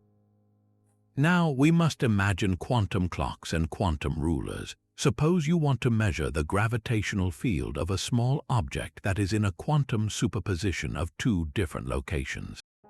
According to general relativity, each location corresponds to a different spacetime geometry. So, the object is creating a superposition of gravitational fields. To measure which geometry is real, you would need to place a test particle nearby and see how it moves, but the test particle itself is a quantum object. It will become entangled with the gravitational field, responding to both geometries at once. There is no single, definite outcome recorded on a classical dial because the dial, being made of atoms, is also part of the quantum soup. The measurement fails to produce a single classical result, leaving us with an entangled mess of the source, the field, and the measuring device, all in one bloated superposition. This suggests that in a fully quantum gravitational world, the clean separation between the system and the observer, so fundamental to the Copenhagen interpretation, may not exist at all. So, how do the leading candidates for a theory of quantum gravity, like string theory and loop quantum gravity, attempt to navigate this labyrinth? They approach the problem from different angles, but both point toward a universe where spacetime is an emergent property, not a fundamental one. In loop quantum gravity, spacetime is literally woven from a network of discrete, quantized loops of gravitational field. The geometry of space arises from the way these loops connect and interact. In this picture, a superposition of geometries would be a superposition of different networks, different ways the threads of space are woven together. A measurement would then be a process that causes this network to decohere, settling into one specific pattern, much like how a large molecule decoheres when it interacts with its environment. String theory proposes that the fundamental objects are not point particles but tiny, vibrating strings. The properties of particles and even the dimension and curvature of spacetime are determined by how these strings vibrate. A superposition of geometries could correspond to strings vibrating in a blend of different patterns, each pattern describing a different cosmic landscape. In both theories, the familiar, continuous spacetime of our daily experience is a classical illusion that emerges from the collective, quantum behavior of these underlying entities, only becoming definite through processes like decoherence when a vast number of them are involved. This journey into quantum gravity brings us to the outermost edge of our comprehension, where the measurement problem transforms from a question about particles in a lab to a question about the nature of existence itself. It suggests that the stage of reality is not passive and fixed but active and dynamic, born from the same quantum principles as the actors upon it. The act of measurement, the moment a possibility becomes a fact, may be the very process that crystallizes the stage into something we can stand on. In seeking to measure the quantum gravity of the cosmos, we are ultimately trying to understand how something as definite and solid as a galaxy can emerge from a realm where even space and time are undefined, waiting for their own moment of collapse. It is the final and perhaps most profound layer of the cosmic measurement problem. This brings us to the most controversial and intimate frontier of the measurement problem, a hypothesis that places the human mind, and indeed consciousness itself, at the very center of the cosmic drama. What if the trigger for wave function collapse isn't a detector or the environment or even decoherence, but the mysterious phenomenon of conscious awareness? This is not a new idea, but one that was taken seriously by some of the founding figures of quantum theory.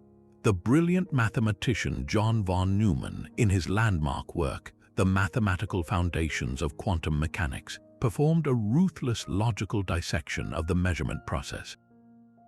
He realized that if you try to explain the collapse by pointing to the measuring device, you immediately run into a problem. The device itself is just a collection of atoms, and if quantum mechanics is universally true, then those atoms should also be governed by its rules. So, when a quantum system interacts with a detector, von Neumann argued, they don't produce a single result. They simply become entangled, forming a larger, more complex superposition. You could then say that a human observer looks at the detector, but the observer's eyes and brain are also just physical systems made of atoms, so they too should become entangled. This chain of reasoning leads to an infinite regress, a seemingly unbreakable sequence of entanglements from the electron to the detector to the optic nerve to the brain, with no definite outcome ever appearing. Von Neumann concluded that there must be a final, irreducible cut, a point where the superposition is finally broken and a single reality is chosen. And the only candidate he could find that wasn't itself a physical system subject to quantum law was the immaterial process of conscious perception. In this view, the entire physical chain of measurement culminates in the non-physical act of awareness, which alone has the power to collapse the wave function. This perspective was powerfully championed by Eugene Wigner, whom we already met with his bewildered friend. Wigner found the standard Copenhagen interpretation intellectually unsatisfying because it relied on an undefined, fuzzy division between the quantum and classical worlds. He argued that introducing consciousness as the collapse trigger was actually more honest. It replaced an arbitrary physical line with a clear, if mysterious, metaphysical one.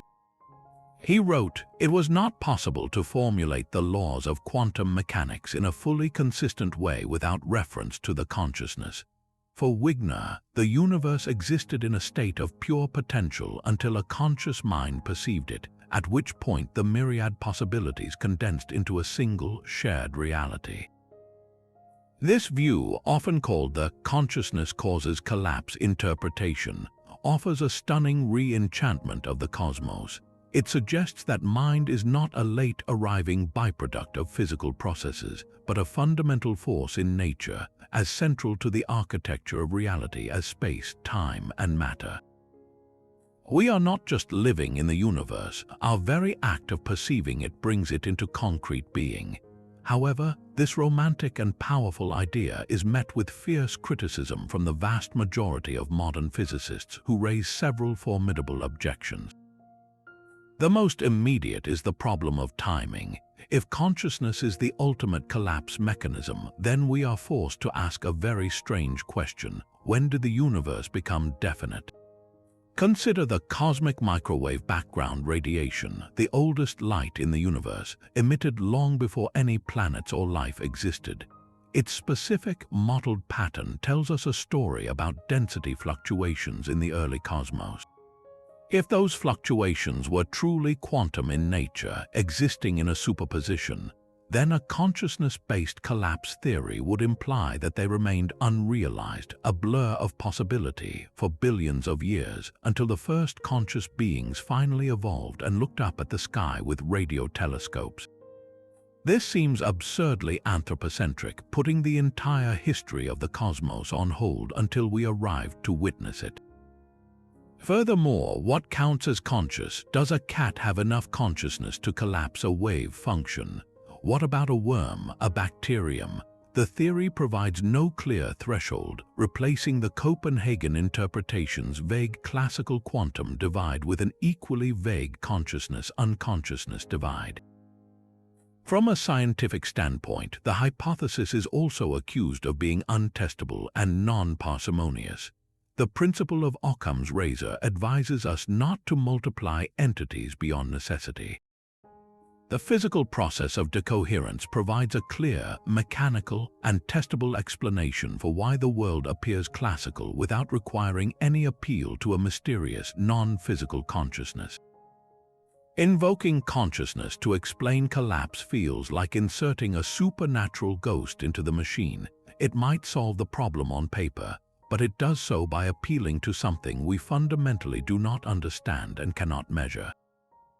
Critics argue that it is far more sensible to explain the definite world of our experience through the well-understood physics of environmental interaction than to rely on the complete mystery of subjective awareness.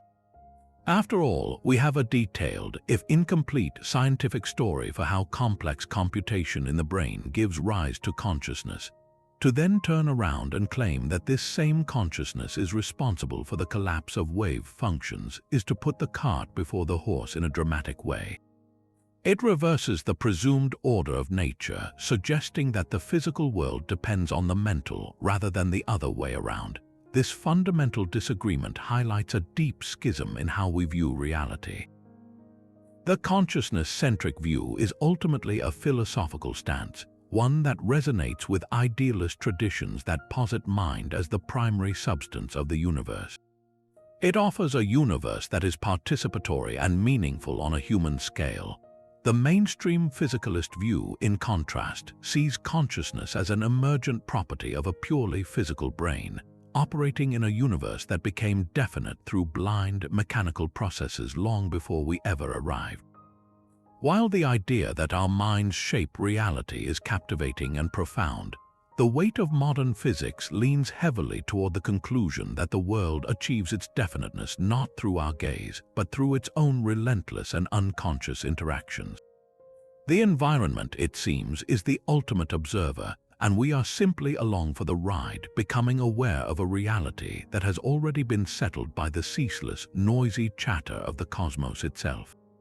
If the idea of consciousness causing collapse feels uncomfortably mystical, and the infinite branching of many worlds seems ontologically extravagant, is there a more grounded, physical solution to the measurement problem? What if wave function collapse isn't triggered by anything external at all, but is instead a fundamental, spontaneous process built into the very fabric of matter? This is the compelling premise of objective collapse theories, a class of models that dare to modify quantum mechanics at its core by adding a tiny, random ingredient to Schrödinger's equation itself. These theories propose that the wave function is inherently unstable. For a single, isolated particle, it can happily exist in a superposition for a long time. But for larger objects, the probability of a spontaneous, sudden collapse into a single state becomes overwhelming. In this view, the definite world we see isn't an illusion or a branch. It's the inevitable outcome of a new, fundamental law of nature. The most developed and influential of these proposals is the Garrodi-Rimini-Weber model, or JRW, named for the three physicists who introduced it in the 1980s. The GRW model offers a beautifully simple and mechanical answer to the question of when collapse happens. It postulates that every single particle in the universe has a small, but non-zero, probability of spontaneously undergoing what is called a hit or a jump. In this event, the particle's wave function, which might have been spread out over a region of space, suddenly and randomly localizes to a single, specific point. The key to the theory is the rate of these hits. For a single electron, the probability is astronomically low. A GRW hit might occur only once every 100 million years or so for any given particle. This is why we can observe quantum superpositions in the lab with individual particles. The spontaneous collapse is so rare that it doesn't interfere with our experiments over short timescales. But now, consider a macroscopic object like Schrödinger's cat or the famous baseball. These objects are not single particles. They are collections of a truly vast number of atoms, on the order of 10 to the 27 particles. While the chance of any one particle collapsing in the next second is tiny, the chance that at least one particle out of 10 to the 27 will collapse is virtually 100%. And because the particles are all entangled, the atoms in the cat's body are all linked together, the collapse of just one single particle is enough to trigger the collapse of the entire system's wave function. It's like a single, random snap in a vast, tangled web. The entire network instantly jerks into a definite configuration. In the GRW model, the cat is never truly both alive and dead for more than a microscopic fraction of a second. Its own complexity ensures that a spontaneous collapse rapidly occurs, settling its fate without any need for a conscious observer to open the box. The transition from quantum to classical isn't about size per se, but about the number of constituent particles and the resulting avalanche of collapse events. To make this concrete, let's revisit the double-slit experiment with electrons. Under GRW, a single electron fired at the slits will, most of the time, pass through the apparatus without suffering a spontaneous hit. Its wave function will remain intact, it will interfere with itself, and it will contribute to the building wave-like pattern on the screen. But very, very rarely, an electron will experience a GRW jump while it is in flight. If this happens, its wave function collapses and it is forced to decide randomly which slit it actually went through. It then behaves like a classical particle from that point on, landing at a single point on the screen. For a stream of thousands of electrons, the vast majority will not collapse and will build the interference pattern, while a tiny handful will collapse and contribute to a faint particle-like background. For a single electron, the quantum weirdness is mostly preserved. For a baseball, which contains more particles than there are stars in the observable universe, a collapse is guaranteed to occur many trillions of times over in the briefest moment it leaves a pitcher's hand, instantly destroying any possibility of it being in two places at once. This introduces a crucial parameter in the GRW theory, the collapse width. The theory must specify not only how often a collapse happens, but also how much the wave function localizes when it does. The GRW model proposes that when a hit occurs, the particle's wave function collapses to a Gaussian distribution with a width of about 100 millionths of a meter. This is a key scale. It's small enough that for all practical purposes, the particle is now localized to a definite point in space. But it's not an infinitely sharp point which avoids certain mathematical problems. This also means that for objects smaller than this scale, like individual atoms, superpositions can still readily exist. But for any object larger than this, which is to say, every object we can see with our naked eye, the spontaneous collapses will constantly be pinning its position down, ensuring it always has a well-defined location in space. The theory thus naturally defines the quantum classical divide not by consciousness, but by a specific physical length scale and the number of particles involved. Of course, GRW is not the only objective collapse model on the table. A significant and more modern development is the concept of continuous spontaneous localization, or CSL. While GRW envisions discrete, sudden hits on individual particles, the CSL model proposes a continuous, gentle random noise field that pervades all of space. Think of it as a kind of cosmic static, an ever-present background hum that subtly interacts with matter. This noise field doesn't do much to a single particle, but for a large object, the effect of the noise on all its constituent particles adds up or amplifies, driving the entire system's wave function towards a localized state. It's the difference between a single, random tap on a complicated mobile versus a constant, light breeze that steadily pushes all the pieces into a stable, definite arrangement. The CSL model is in some ways more elegant as it avoids the somewhat ad hoc notion of instantaneous hits and provides a smooth, dynamical process for the emergence of classicality.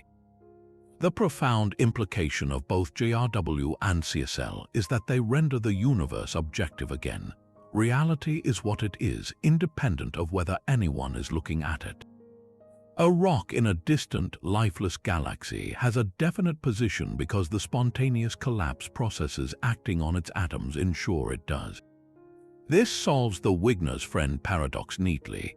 The friend in the lab does not exist in a superposition because the atoms in his brain and his measuring device are constantly undergoing objective collapse, settling into a single outcome long before Wigner outside ever opens the door. There is no relativity of facts. The measurement has a single objective result. These theories also make a clear, testable prediction that distinguishes them from both Copenhagen and many worlds. They claim that standard quantum mechanics is not exactly correct for massive objects. There should be a tiny but potentially detectable deviation from the perfect predictions of Schrödinger's equation when dealing with large, complex systems. This has ignited a thrilling experimental race. Scientists are now designing exquisitely sensitive experiments to try to catch the wave function in the act of spontaneously collapsing. One promising approach involves creating tiny but macroscopic resonators, miniature vibrating drums or cantilevers, cooled to near absolute zero to minimize environmental decoherence. If these tiny machines can be put into a quantum superposition of vibrating and not vibrating, then according to standard quantum mechanics, they should exhibit certain interference effects. But according to objective collapse theories like GRW or CSL, the spontaneous localization process should, over time, destroy this quantum coherence. By monitoring these systems with incredible precision, researchers hope to see the faint signature of the collapse process itself. Finding such a signature would be a revolutionary discovery, proving that quantum mechanics is not the final word and that a new, deeper physics governs the transition from the possible to the actual. It would mean that the definite world we experience is not an emergent illusion, but is written directly into the laws of the universe by a random, objective, and fundamental process of spontaneous collapse. But what if we've been approaching this entire puzzle from the wrong angle? What if the wave function isn't a description of the world itself, but something far more personal, a reflection of our own expectations and uncertainty? This is the radical and refreshing perspective of a modern interpretation known as cubism, short for quantum Bayesianism. Unlike the other interpretations that wrestle with what is really happening out there in an objective world, cubism turns the entire problem inward. It proposes that the quantum state, the wave function, is not a picture of reality. Instead, it is a user's manual. It's a personal, subjective tool that an agent, a physicist, a robot, or any decision-making entity uses to organize their past experiences and make better predictions about their future experiences. In this view, quantum mechanics isn't a theory about the hidden workings of atoms. It's a guide for navigating a world that is inherently unpredictable and responsive to our actions. To grasp this shift, it helps to think about probability in our daily lives. Imagine you have a friend who is notoriously unpredictable. Sometimes they are cheerful and generous, other times they are withdrawn and sharp. You don't have access to the complex, hidden reasons for their mood swings, their lack of sleep, a stressful work project, a personal worry. All you have is your past experience with them. Based on that history, you might assign a probability to how they will act when you meet for coffee. You might think, there's a 70% chance they'll be in a good mood today. This probability isn't a property of your friend that exists in the world like their height or eye color. It is a quantitative expression of your own personal degree of belief, your Bayesian credence about what you will encounter. It is a tool for you to manage your expectations and decide how you yourself will act. Cubism says the quantum wave function is exactly the same kind of thing. When a physicist writes down a wave function for an electron, they are not describing an electron that is objectively smeared out in space. They are codifying their own expectations about what will happen when they interact with that electron in an experiment.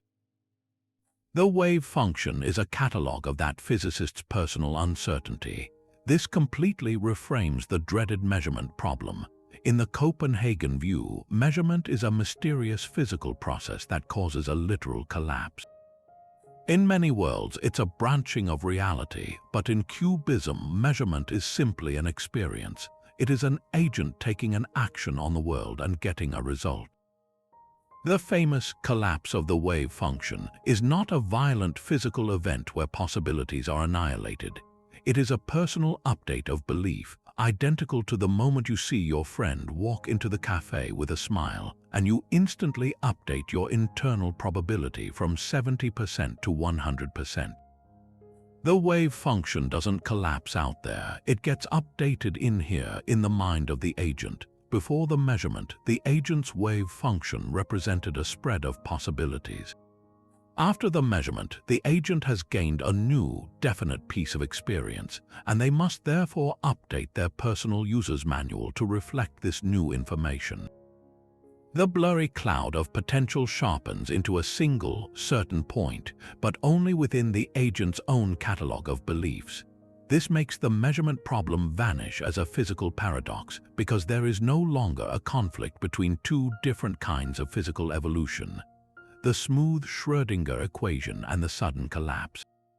There is only one world, and agents within it constantly updating their internal guides based on the outcomes of their interactions.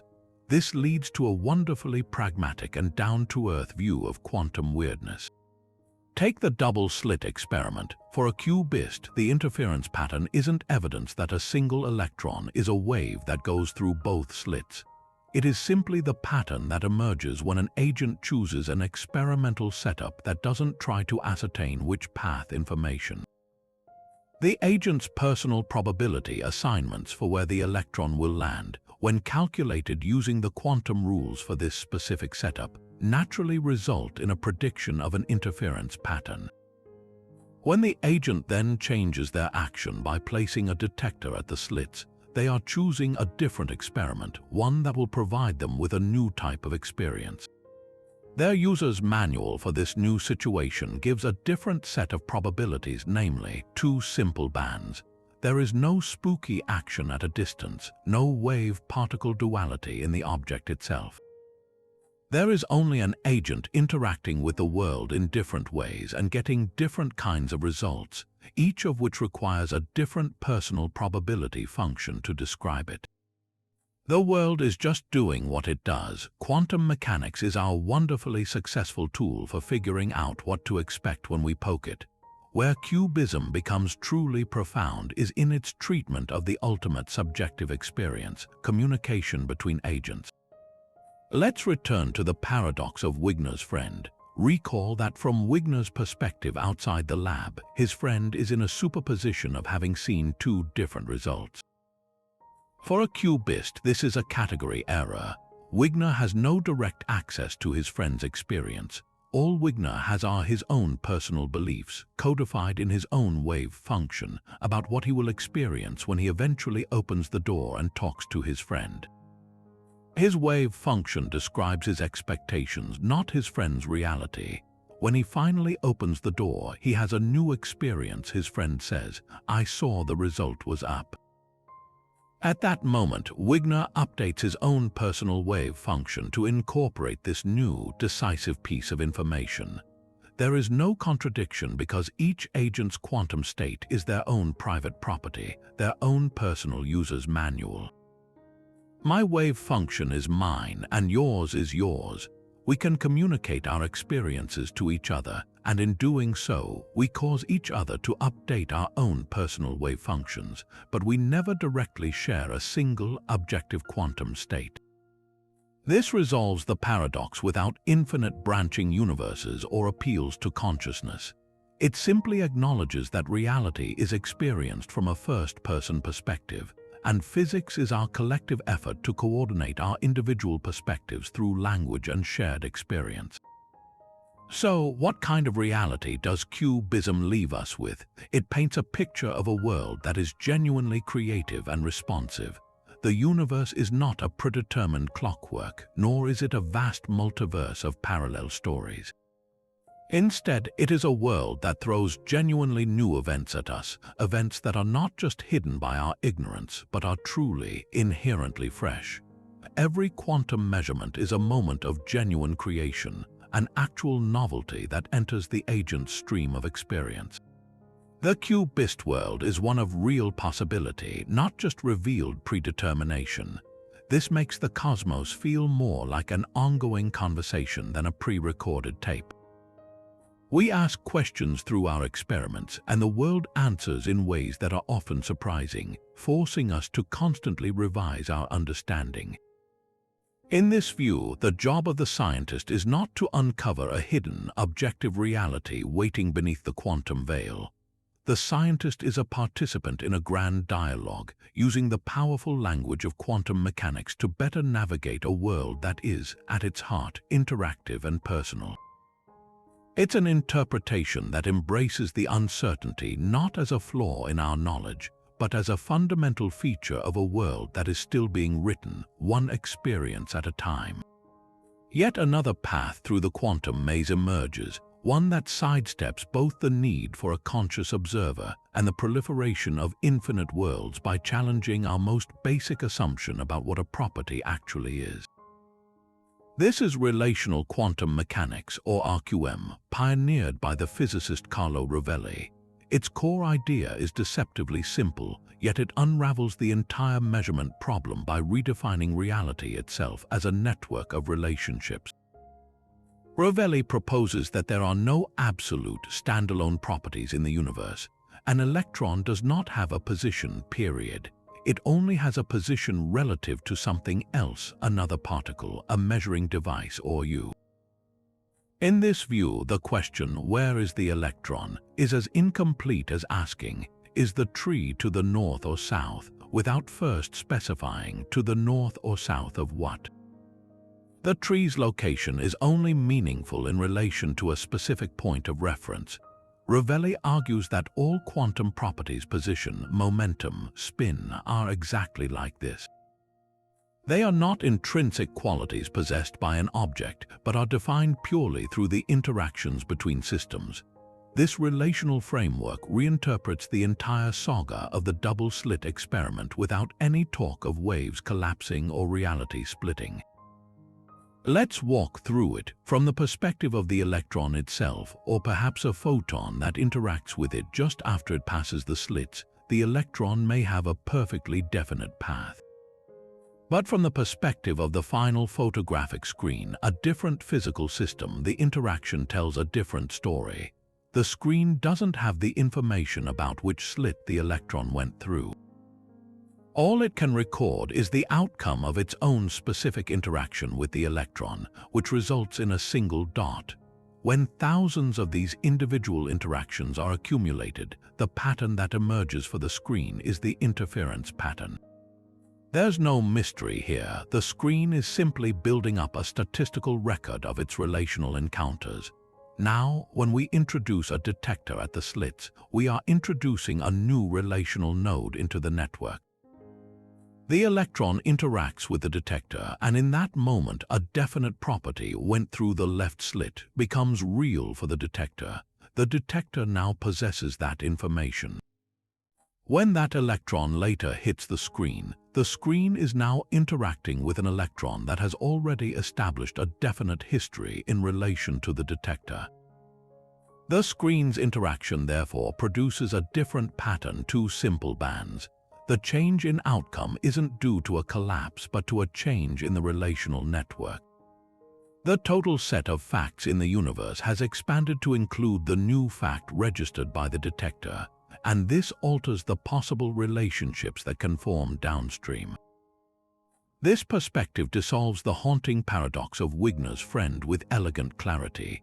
Remember the sealed lab where the friend measures an electron spin. In RQM, when the friend looks at his device, the spin of the electron becomes definite in relation to the friend. For the friend, the outcome is a concrete, settled fact. However, for Wigner, who is outside the isolated lab, the situation is completely different. He has not interacted with the electron, the measuring device, or his friend's nervous system. From Wigner's relational standpoint, the entire lab friend included is still in a kind of fuzzy, indefinite state relative to him. There is no single, universal answer to the question, what did the friend see? The answer is genuinely different for the friend and for Wigner because they are different physical systems with different histories of interaction. The conflict vanishes the moment we stop insisting that there must be one objective, God's-eye truth about the state of the universe. Reality is not a single, monolithic story. It is a collection of consistent but perspectival accounts. The friend's story and Wigner's story are both valid within their own relational contexts, and they will become synchronized the moment Wigner opens the door, has a conversation, and establishes a new, shared relational fact with his friend. This worldview finds a powerful analogy in the theory of relativity, though it deals with information and interaction rather than space and time. Before Einstein, people thought of space and time as an absolute fixed background against which the drama of physics unfolded. Einstein showed that this was an illusion. Measurements of length, duration, and even simultaneity depend entirely on the relative motion of the observer. There is no privileged now that applies to everyone everywhere. Relational quantum mechanics applies the same philosophical move to the quantum world. Just as relativity dethroned absolute space and time, RQM dethrones the absolute, observer-independent quantum state. The wave function is not a description of how a system is. It is a compendium of how that system could interact with another specific system. It is a tool for calculating the potential outcomes of future relationships. This makes the universe seem less like a cold machine and more like a vast, dynamic social network where reality is constantly being negotiated and defined through countless local interactions. A particle's properties are not innate. They are like the meaning of a word which only emerges in the context of a conversation. So, what does this mean for the moon when no one is looking? In RQM, the question is based on a mistaken premise. The moon is always being looked at by something. It is in constant gravitational interaction with the Earth. It is being bathed in sunlight, and its atoms are ceaselessly interacting with each other. All of these physical relationships are what give the moon its definite properties relative to those other systems. It doesn't need a human consciousness to become real. It just needs to be part of the cosmic web of interactions. The moon has a definite position relative to the Earth, a definite shape relative to the sunlight reflecting off it, and so on. Its reality is secured by its endless dialogue with the rest of the universe. This makes RQM a deeply democratic and physical interpretation. It doesn't place consciousness on a special pedestal, nor does it fill the cosmos with ghostly branches. It simply asserts that to be is to be related. Everything that exists in a network of mutual definiteness. We, as complex bundles of interacting particles, are simply particular nodes in this network, experiencing a slice of reality defined by our own unique set of relationships with the world around us. Now we arrive at a point where the quantum weirdness of the small scale collides with the most extreme gravitational environment in the cosmos, creating one of the most profound puzzles in all of modern physics, the black hole information paradox. This isn't just an abstract curiosity, it's a crisis that forces us to question whether the foundational principles of quantum mechanics and general relativity can possibly both be true, and it brings the measurement problem screaming into a cosmic context. To grasp the paradox, we first need to understand a sacred principle in quantum mechanics: unitarity. This is the idea that information is never truly lost. The evolution of a quantum system, described by the smooth, deterministic Schrödinger equation, is like a perfect, lossless encryption algorithm. If you knew the exact initial quantum state of a system, the precise wave function of every particle, you could, in theory, run the clock backwards and recover that initial state perfectly from the final state. Every shred of information about what something was is always preserved in what it becomes, even if it's scrambled into an unrecognizable form. A book burned to ashes still contains, in the arrangement of the atoms in the smoke and the debris, the information needed to reconstruct every word on every page. The information is chaotically distributed, but it is not gone. Now, let's descend into the grim geometry of a black hole.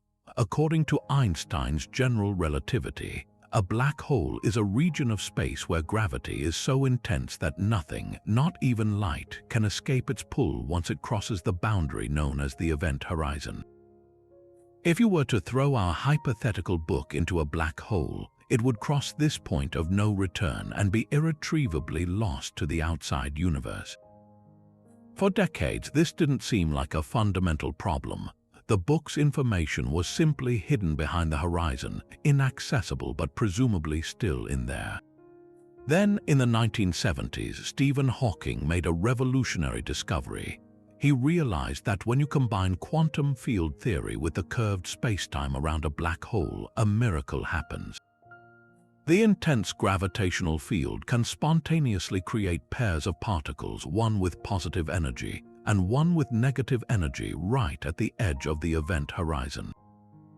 In a stunning quantum steal, the negative energy particle can fall into the black hole, while its positive energy partner radiates away into space. This is Hawking radiation.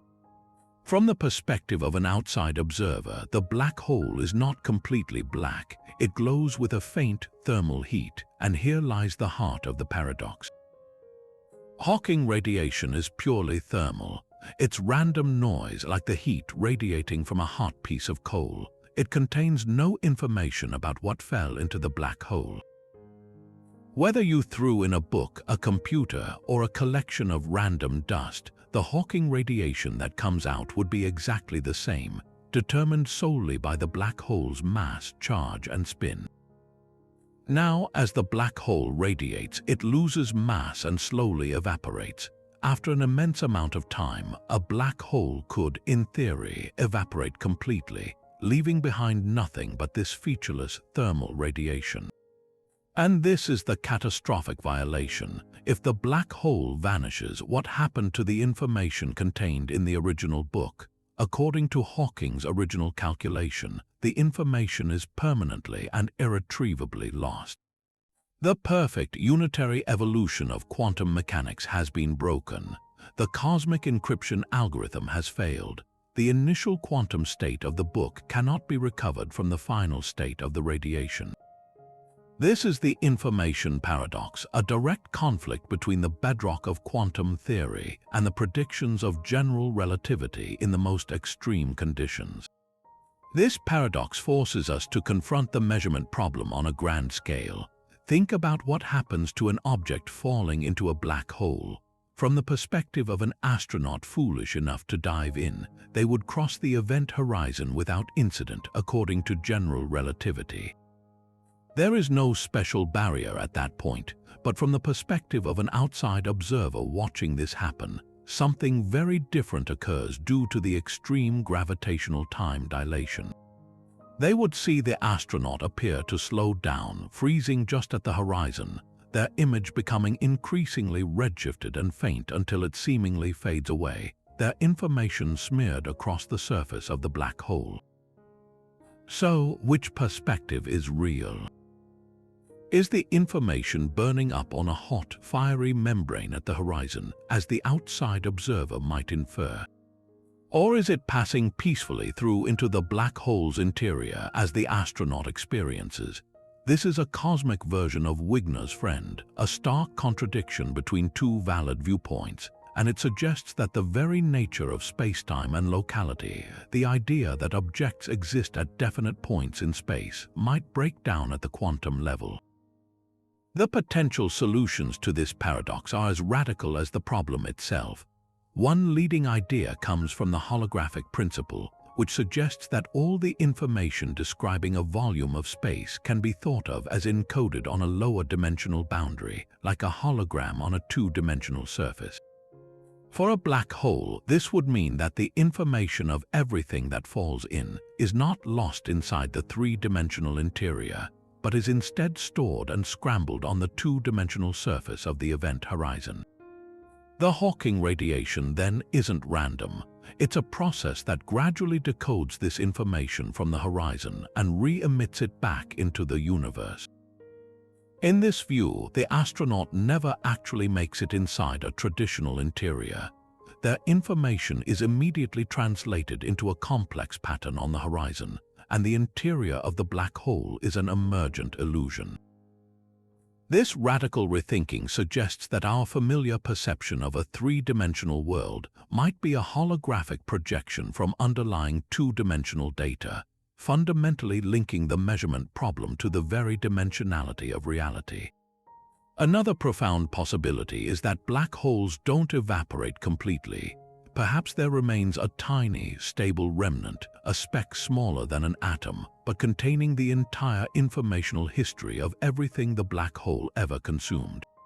The problem with this idea is that such a remnant would have to be capable of storing an almost infinite amount of information in a vanishingly small space, which leads to its own set of bizarre paradoxes.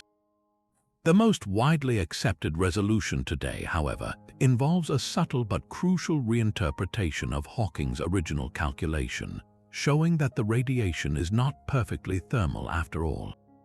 Through incredibly complex quantum effects, the radiation particles can be subtly correlated with each other, weaving the lost information back into the outgoing energy in a highly encrypted form.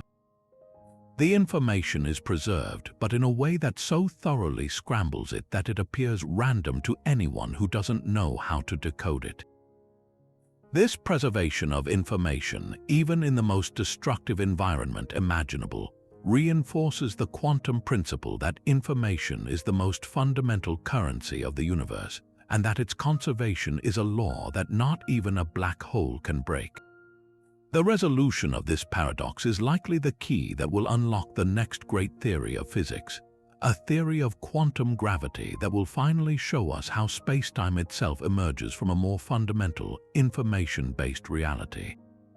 This journey from the quantum to the cosmic has brought us to the edge of a black hole, where the fate of information hangs in the balance, but it also points us toward a resolution so radical it redefines the very nature of reality. The idea that our three-dimensional universe, with all its rich depth and solidity, might be a grand illusion, a holographic projection from a two-dimensional surface, sounds like the plot of a science fiction epic. Yet, this is the serious proposal of the holographic principle, a concept that emerges directly from the fiery logic of black hole thermodynamics and promises to reframe the century-old measurement problem in an entirely new light. To grasp how this could possibly be, we need to return to the black hole and a remarkable discovery made by physicist Jacob Bekenstein in the 1970s.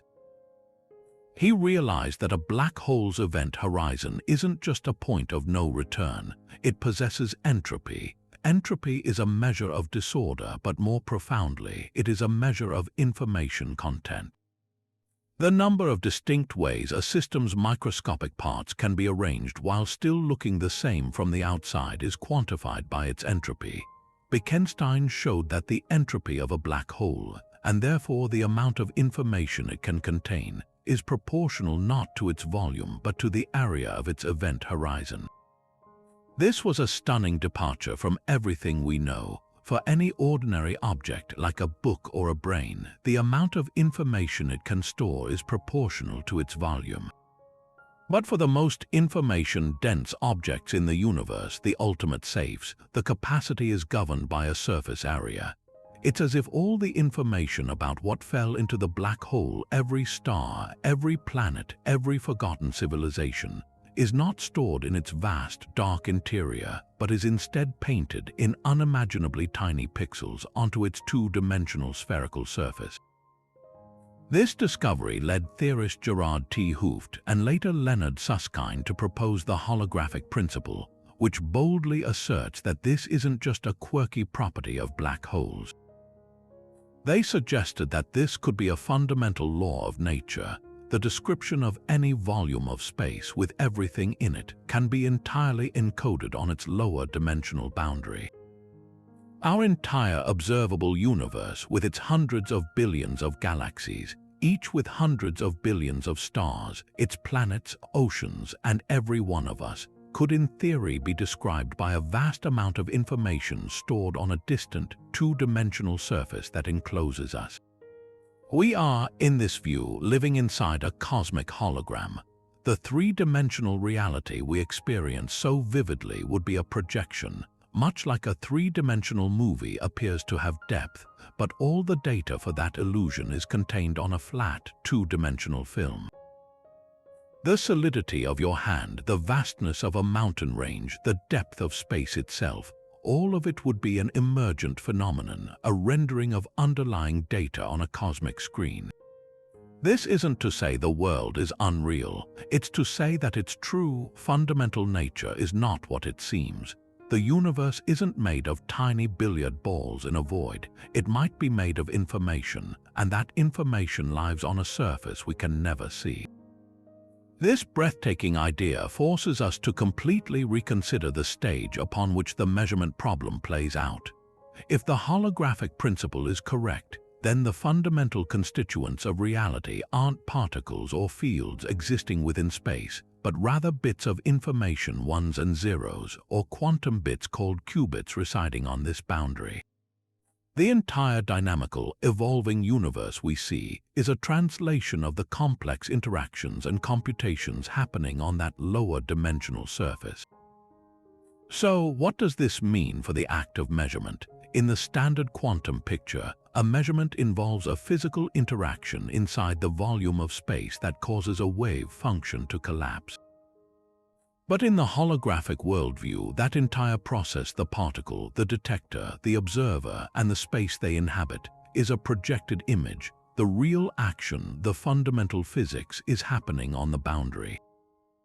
The collapse of the wave function, the transition from possibility to actuality, might not be an event in our three-dimensional world at all. It could be a consequence of how information is processed and updated on the two-dimensional surface. The measurement is the moment when the data on the boundary gets updated in a way that corresponds to a definite outcome in the projected reality. Imagine a cosmic version of a video game. The game world appears to be a vast, three-dimensional landscape you can explore. But the reality of the game is the code running on the computer's hardware, a series of logical operations on a two-dimensional chip. When your character in the game measures something like picking up a key, that event is just a manifestation of the game's code being updated. The holographic principle suggests our universe operates in a similar way. The quantum superposition of an electron is like the game rendering a door as both open and closed until the player interacts with it. The act of measurement by an observer inside the game is part of the rendered story, but the definitive update happens in the underlying code.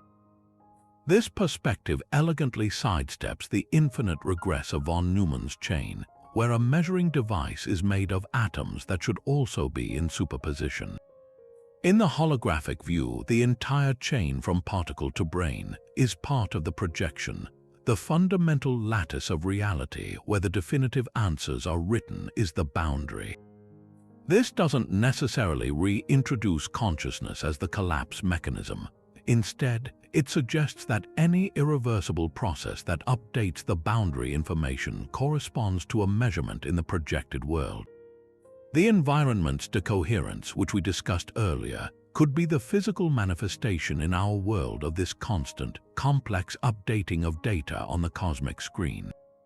The holographic principle thus offers a profound new framework for unifying the quantum and the gravitational, and in doing so, it provides a potential home for the measurement process. It suggests that the fuzzy, probabilistic quantum world and the definite, classical world are not two different realms, but two different views of the same informational reality. The quantum description is the view from within the projection, where superpositions and probabilities are the native language. The classical description is the view from the boundary, where information is definite and concrete. The measurement problem in this light is the problem of translating between these two descriptions. It's the gap between the fluid, unresolved code and the rendered, definite image we experience. While the holographic principle is still a developing area of theoretical physics, it represents one of the most promising paths toward a theory of quantum gravity. It tells us that if we want to understand the deepest nature of reality and finally solve the puzzle of how possibility becomes fact, we may need to stop looking at the world around us and start reading the cosmic code written on the walls of our universe. The theoretical journey is one thing, but science is ultimately grounded in experiment, and today's laboratories are pushing the boundaries of the quantum classical divide in ways that would have been pure fantasy just a few decades ago. We are no longer content to simply accept the paradoxes. We are now building machines to confront them directly, to probe the threshold where quantum weirdness surrenders to everyday reality. This experimental frontier is where abstract philosophy becomes tangible physics, and the results are actively reshaping our understanding of the universe's fundamental rules. Let's begin with the iconic double-slit experiment, the very heart of quantum mystery. For years, demonstrating wave-particle duality was the domain of electrons and photons.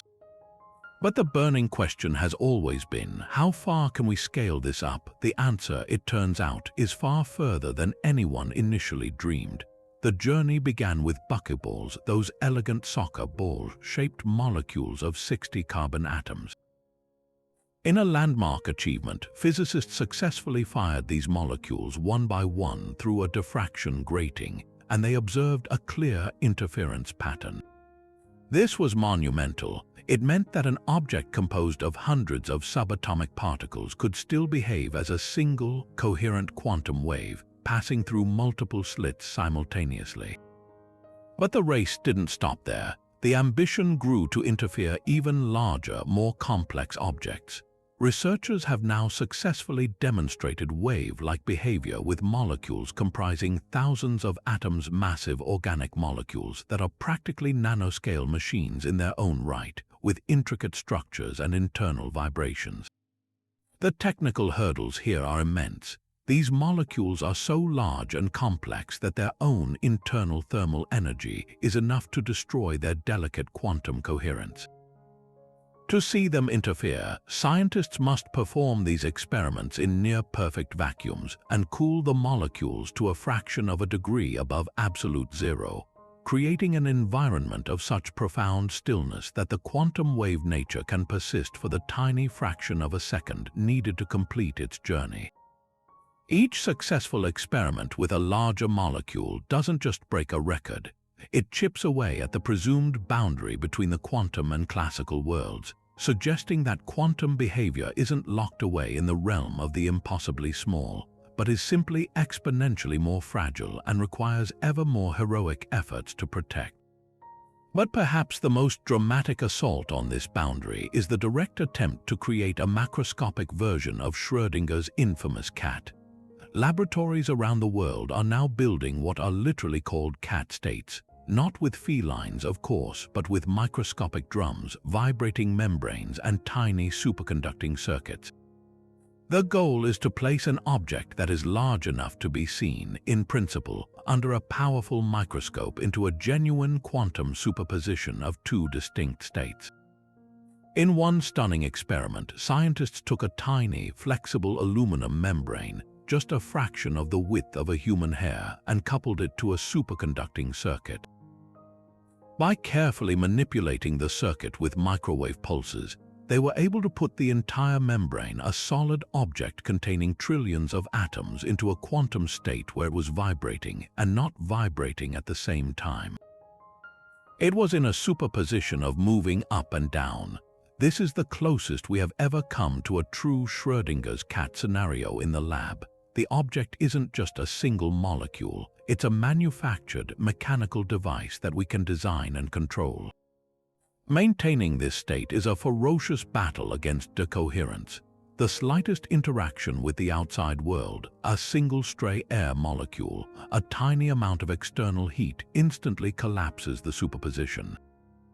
These experiments are not just parlor tricks, they are extreme stress tests of quantum mechanics itself, probing whether the theory's rules truly hold for systems that are edging into the realm of the macroscopic. The next great leap in this endeavor is already taking shape in laboratories, with plans to levitate tiny glass or silicon beads, smaller than a speck of dust, in ultra-high vacuum chambers using laser light or magnetic fields. The idea is to completely isolate such an object from its environment, cooling it to its quantum ground state of motion, and then nudging it into a superposition of being in two slightly different locations at once. Imagine a nanoparticle visible with a strong microscope held perfectly still in a trap of light, and then through precise quantum control, split into two separate positions, separated by a distance larger than the size of the particle itself. This would be the most direct and visceral demonstration of quantum superposition ever achieved for a human-made object of this scale. The challenges are monumental. Every single photon of light used to trap or observe the bead carries energy and momentum, and can itself act as a measurement, collapsing the state. The goal is to use quantum tricks like squeezed light to minimize this disruptive back action. Success in such an experiment would be a paradigm-shifting moment. It would prove conclusively that quantum mechanics does indeed apply to objects firmly within what we consider the classical world, forcing us to accept that the only thing preventing our everyday objects from being in two places at once is their constant, violent interaction with the environment. These experiments are the vanguard, pushing the measurement problem from a philosophical debate into a domain of hard, empirical data, asking the universe a direct question and waiting with bated breath for its answer. Our struggle to grasp the nature of measurement, far from being a purely philosophical dead end, has become the very engine of a technological revolution. The same quantum properties that baffled Einstein and Schrödinger are now being harnessed in laboratories worldwide, not to answer abstract questions about reality, but to build machines of unprecedented power.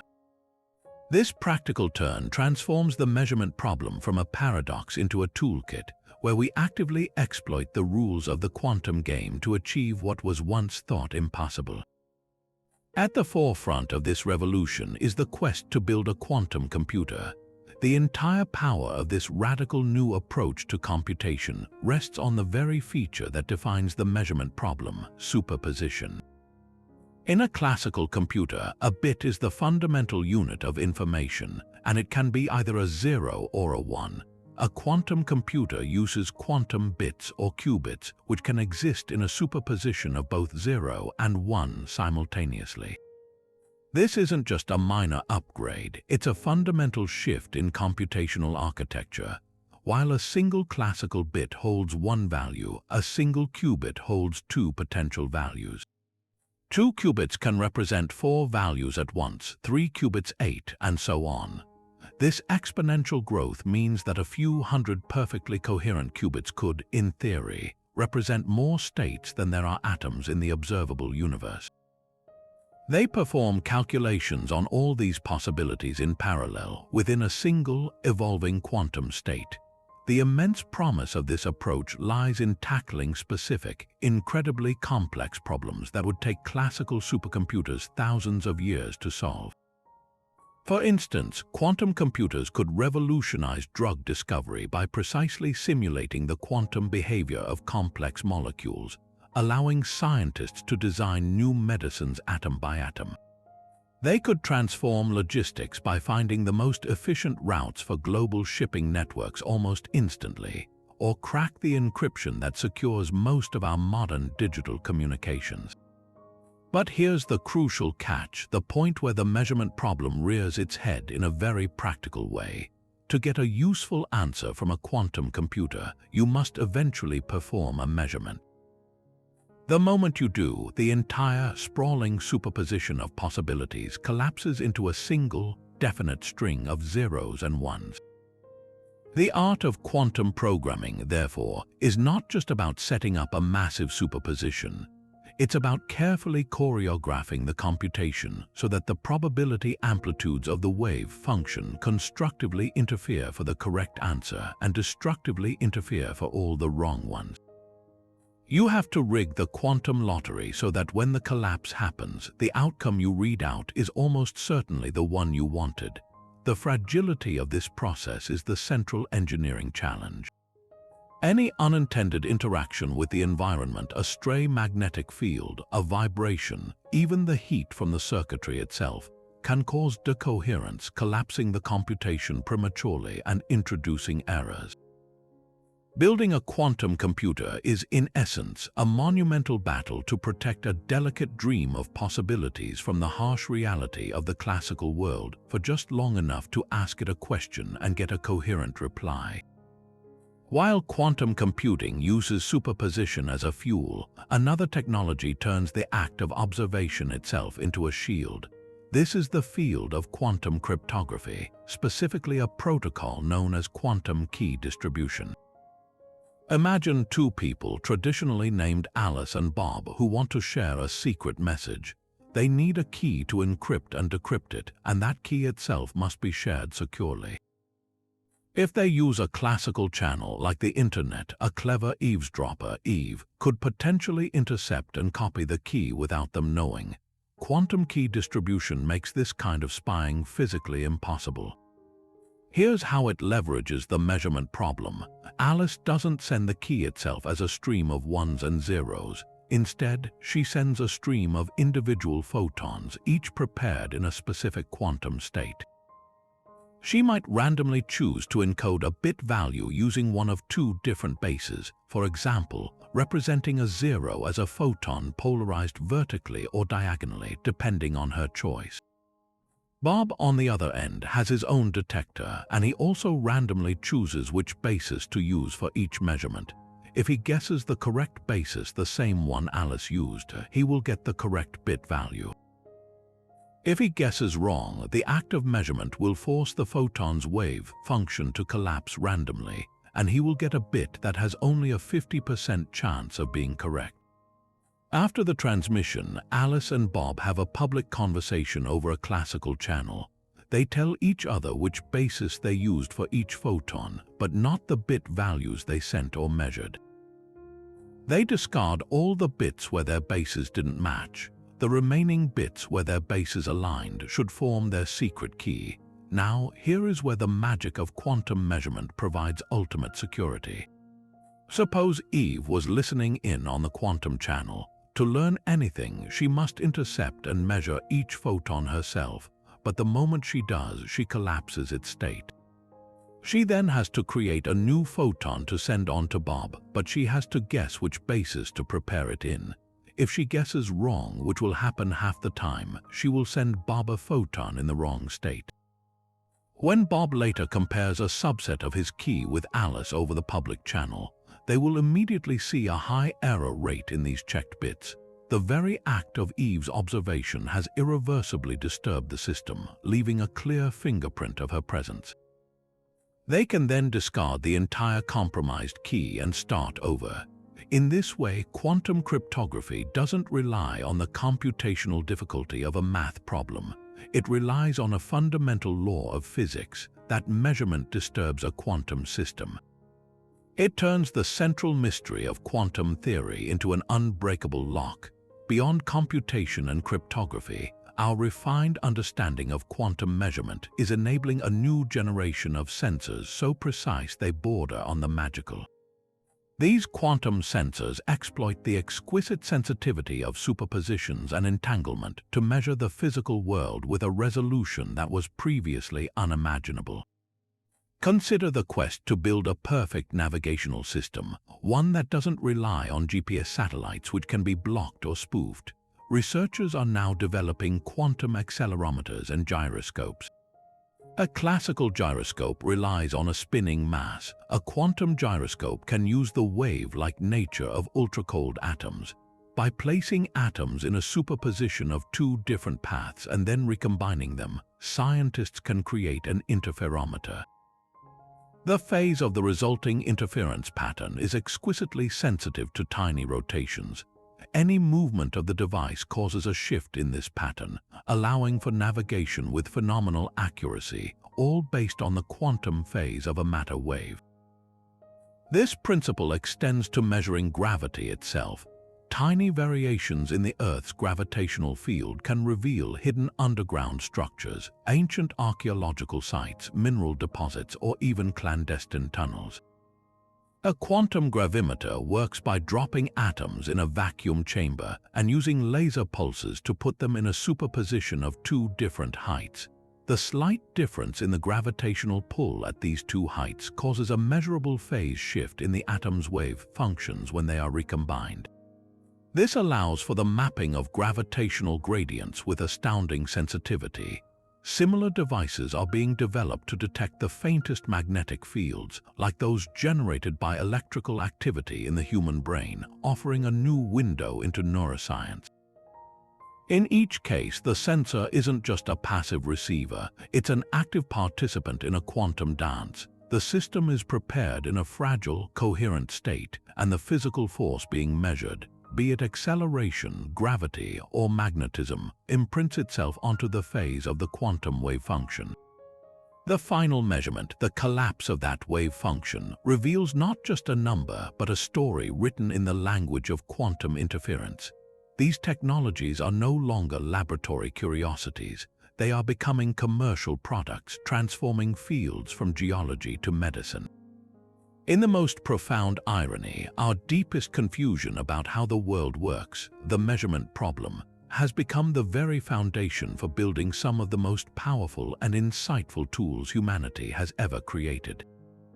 Yet after all this, from the quivering electron to the cosmic hologram, we are left staring into a mirror, forced to confront a question so fundamental it has haunted philosophy for millennia, long before the first quantum equations were ever scribbled on a blackboard.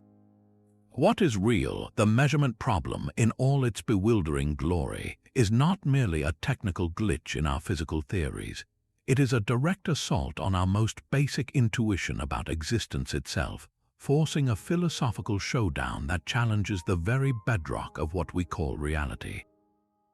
For centuries, the default stance of science has been a form of realism, the belief that the external world exists independently of us with definite properties, whether anyone is looking at it or not. The Moon is a massive, rocky sphere orbiting the Earth. It has a specific mass, a specific chemical composition, and a specific location in space. In the realist view, the Moon was there before the first life forms gazed upon it, and it will continue to be there long after the last conscious being vanishes from the cosmos. Its existence is an objective, mind-independent fact. This perspective feels instinctive, almost undeniable. It is the solid ground beneath our feet, the promise of a universe that is just there, waiting to be discovered. But quantum mechanics, with its stubborn insistence on superposition and the pivotal role of measurement, has thrown a wrench into this comfortable worldview, giving powerful ammunition to a contrasting view known as anti-realism. Anti-realism, in its various forms, suggests that reality is not simply a pre-packaged collection of facts that we uncover. Instead, it argues that what we call reality is in some way dependent on our interactions with it, or even on our conceptual schemes and theories. The quantum measurement problem is the anti-realist's strongest argument. If the universe is fundamentally a place of pure potential, a shimmering wave function of possibilities, and it only snaps into a specific, definite state when an observation occurs, then in what sense can we say that the unobserved Moon is really there? From a strictly quantum perspective, without any measurement, the Moon would exist in a superposition of all possible locations and states consistent with its wave function. Its reality would be fundamentally indeterminate, a cloud of could be rather than a solid is. The realist retorts that this is an absurd misapplication of quantum theory, that the Moon is far too large and complex to be governed by such rules. But the anti-realist pushes back. Where, then, is the line?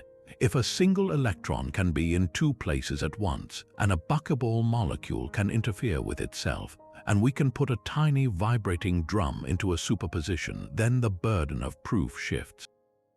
The realist must explain why quantum laws suddenly cease to apply, while the anti-realist can simply say that the laws apply everywhere, and the definite Moon we see is a Moon that has been constantly measured into existence by its own interactions.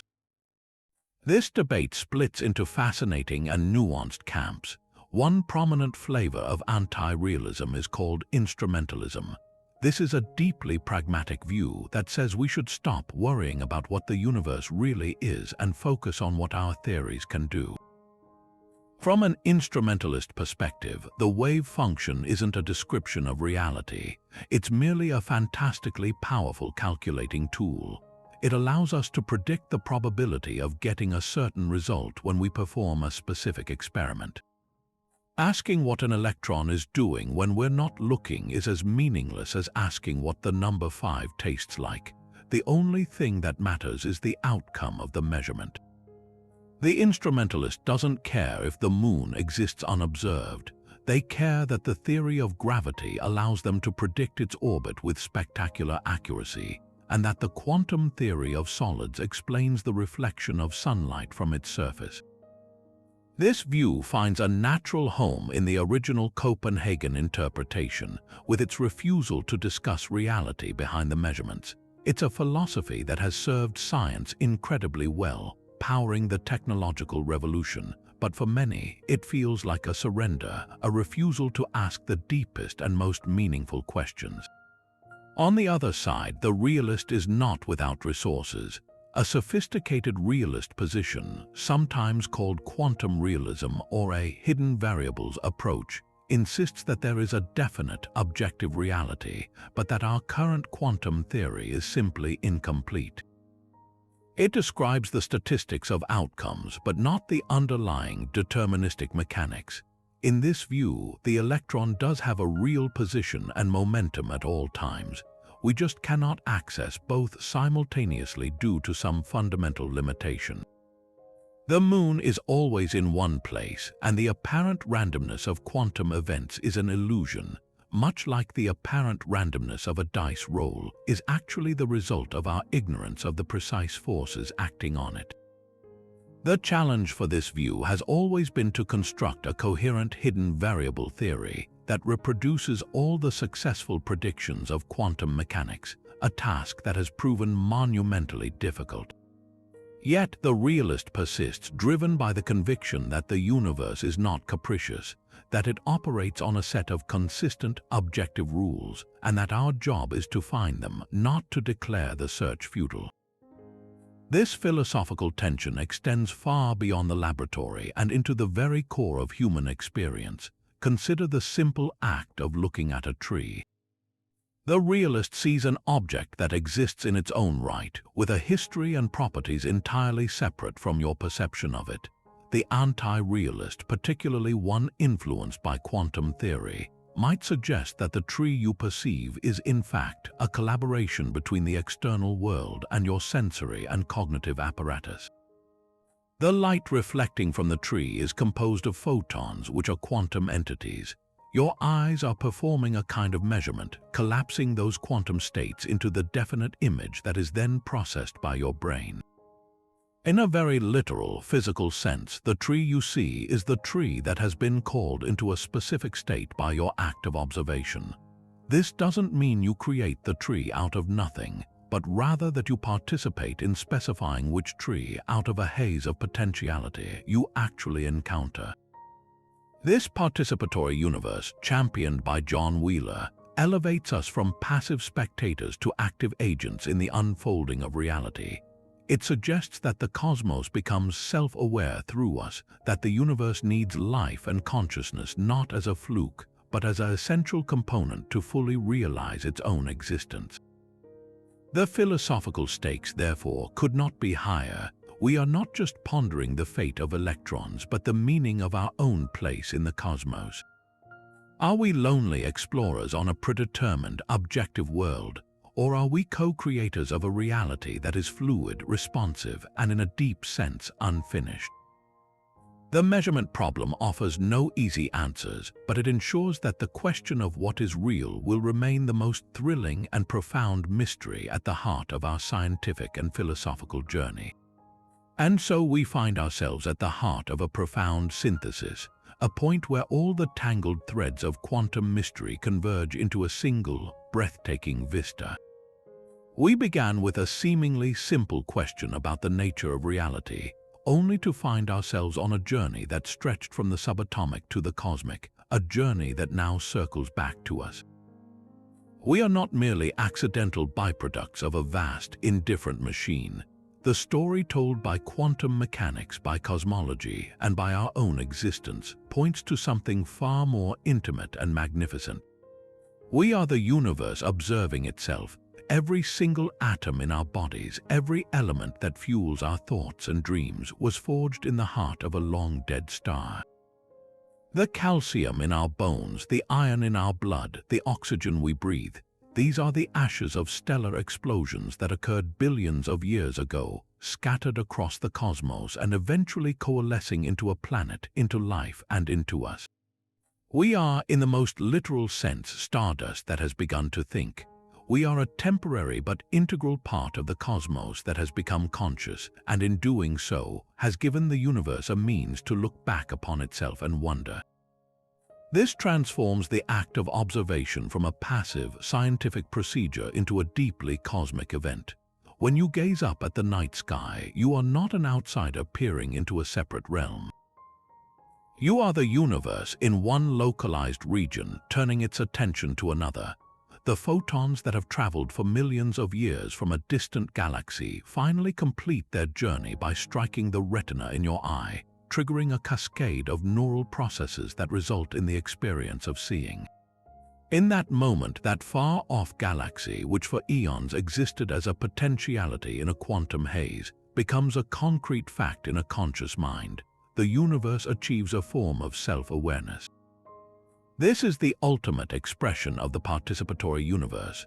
We are not just measuring the cosmos, we are the mechanism through which the cosmos measures itself, crystallizing its own history and existence. Our curiosity, our drive to build telescopes and particle colliders, is not a human whim. It is the universe's own impulse to understand its origin, its structure, and its fundamental laws. This perspective resolves the tension between the different interpretations of quantum mechanics, not by picking a winner, but by reframing their meaning.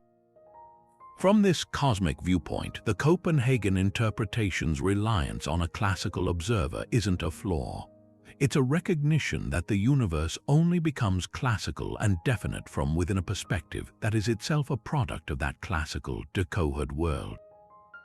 The many worlds interpretation's infinite branching isn't a dystopian proliferation of realities, but a testament to the boundless creativity of the cosmos, a guarantee that every possibility is explored in a grand, eternal tapestry of which we experience one single, vivid thread.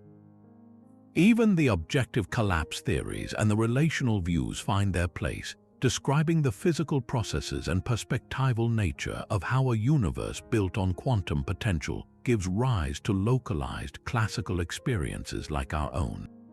They are all describing different facets of the same magnificent process, a universe evolving from a state of pure potential into a rich tapestry of definite structures and ultimately conscious points of view. This realization carries with it a tremendous responsibility, a weight of meaning that is both humbling and empowering.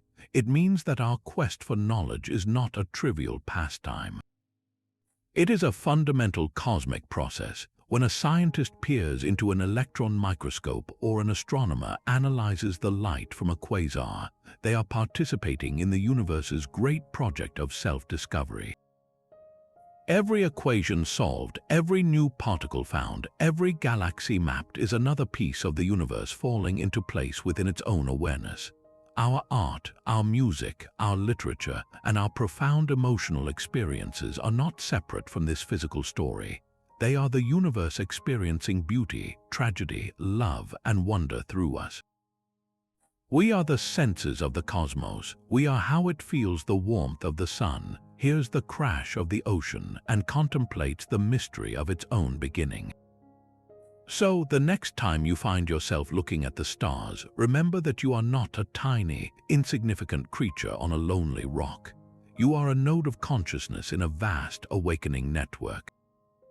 You are the universe made manifest, temporarily housed in a fragile vessel of stardust, gifted with the incredible capacity to observe, to feel, and to know. The measurement problem, therefore, is not just a puzzle for physicists to solve. It is the central question of a cosmos coming to terms with its own existence. It asks us what happens when possibility becomes actuality, and the answer seems to be that it happens through us. We are the moment the universe opens its eyes. And so here we are, having ventured from a single, sealed box containing a cat suspended between life and death, all the way out to the very edges of the cosmos and the beginning of time itself. It's been a wild journey, one that started with a particle's paradoxical dance and ended with us questioning the very fabric of existence. We've seen how a simple question, what happens when we look, unravels into a labyrinth of interpretations, each more mind-bending than the last. We've confronted a universe that at its heart seems to be a realm of pure potential, a shimmering cloud of maybe, waiting for something or someone to call it into being. This is the enduring enigma of the measurement problem, a puzzle that has stubbornly resisted a final solution for nearly a century, reminding us that the most fundamental workings of reality are still, astonishingly, up for debate. This isn't just an academic exercise for physicists in ivory towers. The implications of this mystery ripple outward, touching everything. It challenges our deepest intuitions about a world that exists independently of us, forcing us to consider whether the solid ground beneath our feet is truly solid, or if it's a magnificent illusion born from countless trillions of quantum interactions. It asks us to define where the quantum world ends and our classical reality begins, and whether that line is drawn by a complex measuring device, by the ceaseless chatter of the environment, or by the mysterious spark of our own conscious awareness. This quest to pin down the nature of reality is inescapably a quest to understand our own role within this vast cosmic scheme. Are we merely accidental tourists in a predetermined universe, complex clockwork mechanisms that have somehow wound themselves up to think? Or are we something far more integral, active participants, co-creators, the very means by which the universe observes itself and gives itself form? The measurement problem places us at the center of this profound philosophical drama, suggesting that in seeking to understand the cosmos, we are also seeking to understand ourselves. So, as this exploration draws to a close, the conversation is far from over. In fact, it's just beginning. The baton now passes to you. We've walked through the pragmatic, if mysterious, collapse of the Copenhagen interpretation. We've soared through the infinite branching realities of the many worlds hypothesis. We've considered the physical, objective collapse of theories like GRW and the deeply personal, subjective user's manual of cubism. We've even glimpsed the possibility that our 3D world is a holographic projection from a distant 2D surface. Each of these frameworks offers a different answer, a different vision of what kind of universe we call home. And this is where you come in. I want to hear your thoughts. Which of these interpretations resonates most deeply with you? Does the straightforward, no-nonsense approach of decoherence feel the most satisfying? Or does the grand, cosmic democracy of the multiverse capture your imagination? Perhaps you're drawn to the idea that our minds play a unique and fundamental role in shaping the world. What do you think resolves the measurement problem? Share your favorite interpretation in the comments below. Let's continue this incredible discussion together, because the greatest mysteries are always better when we ponder them as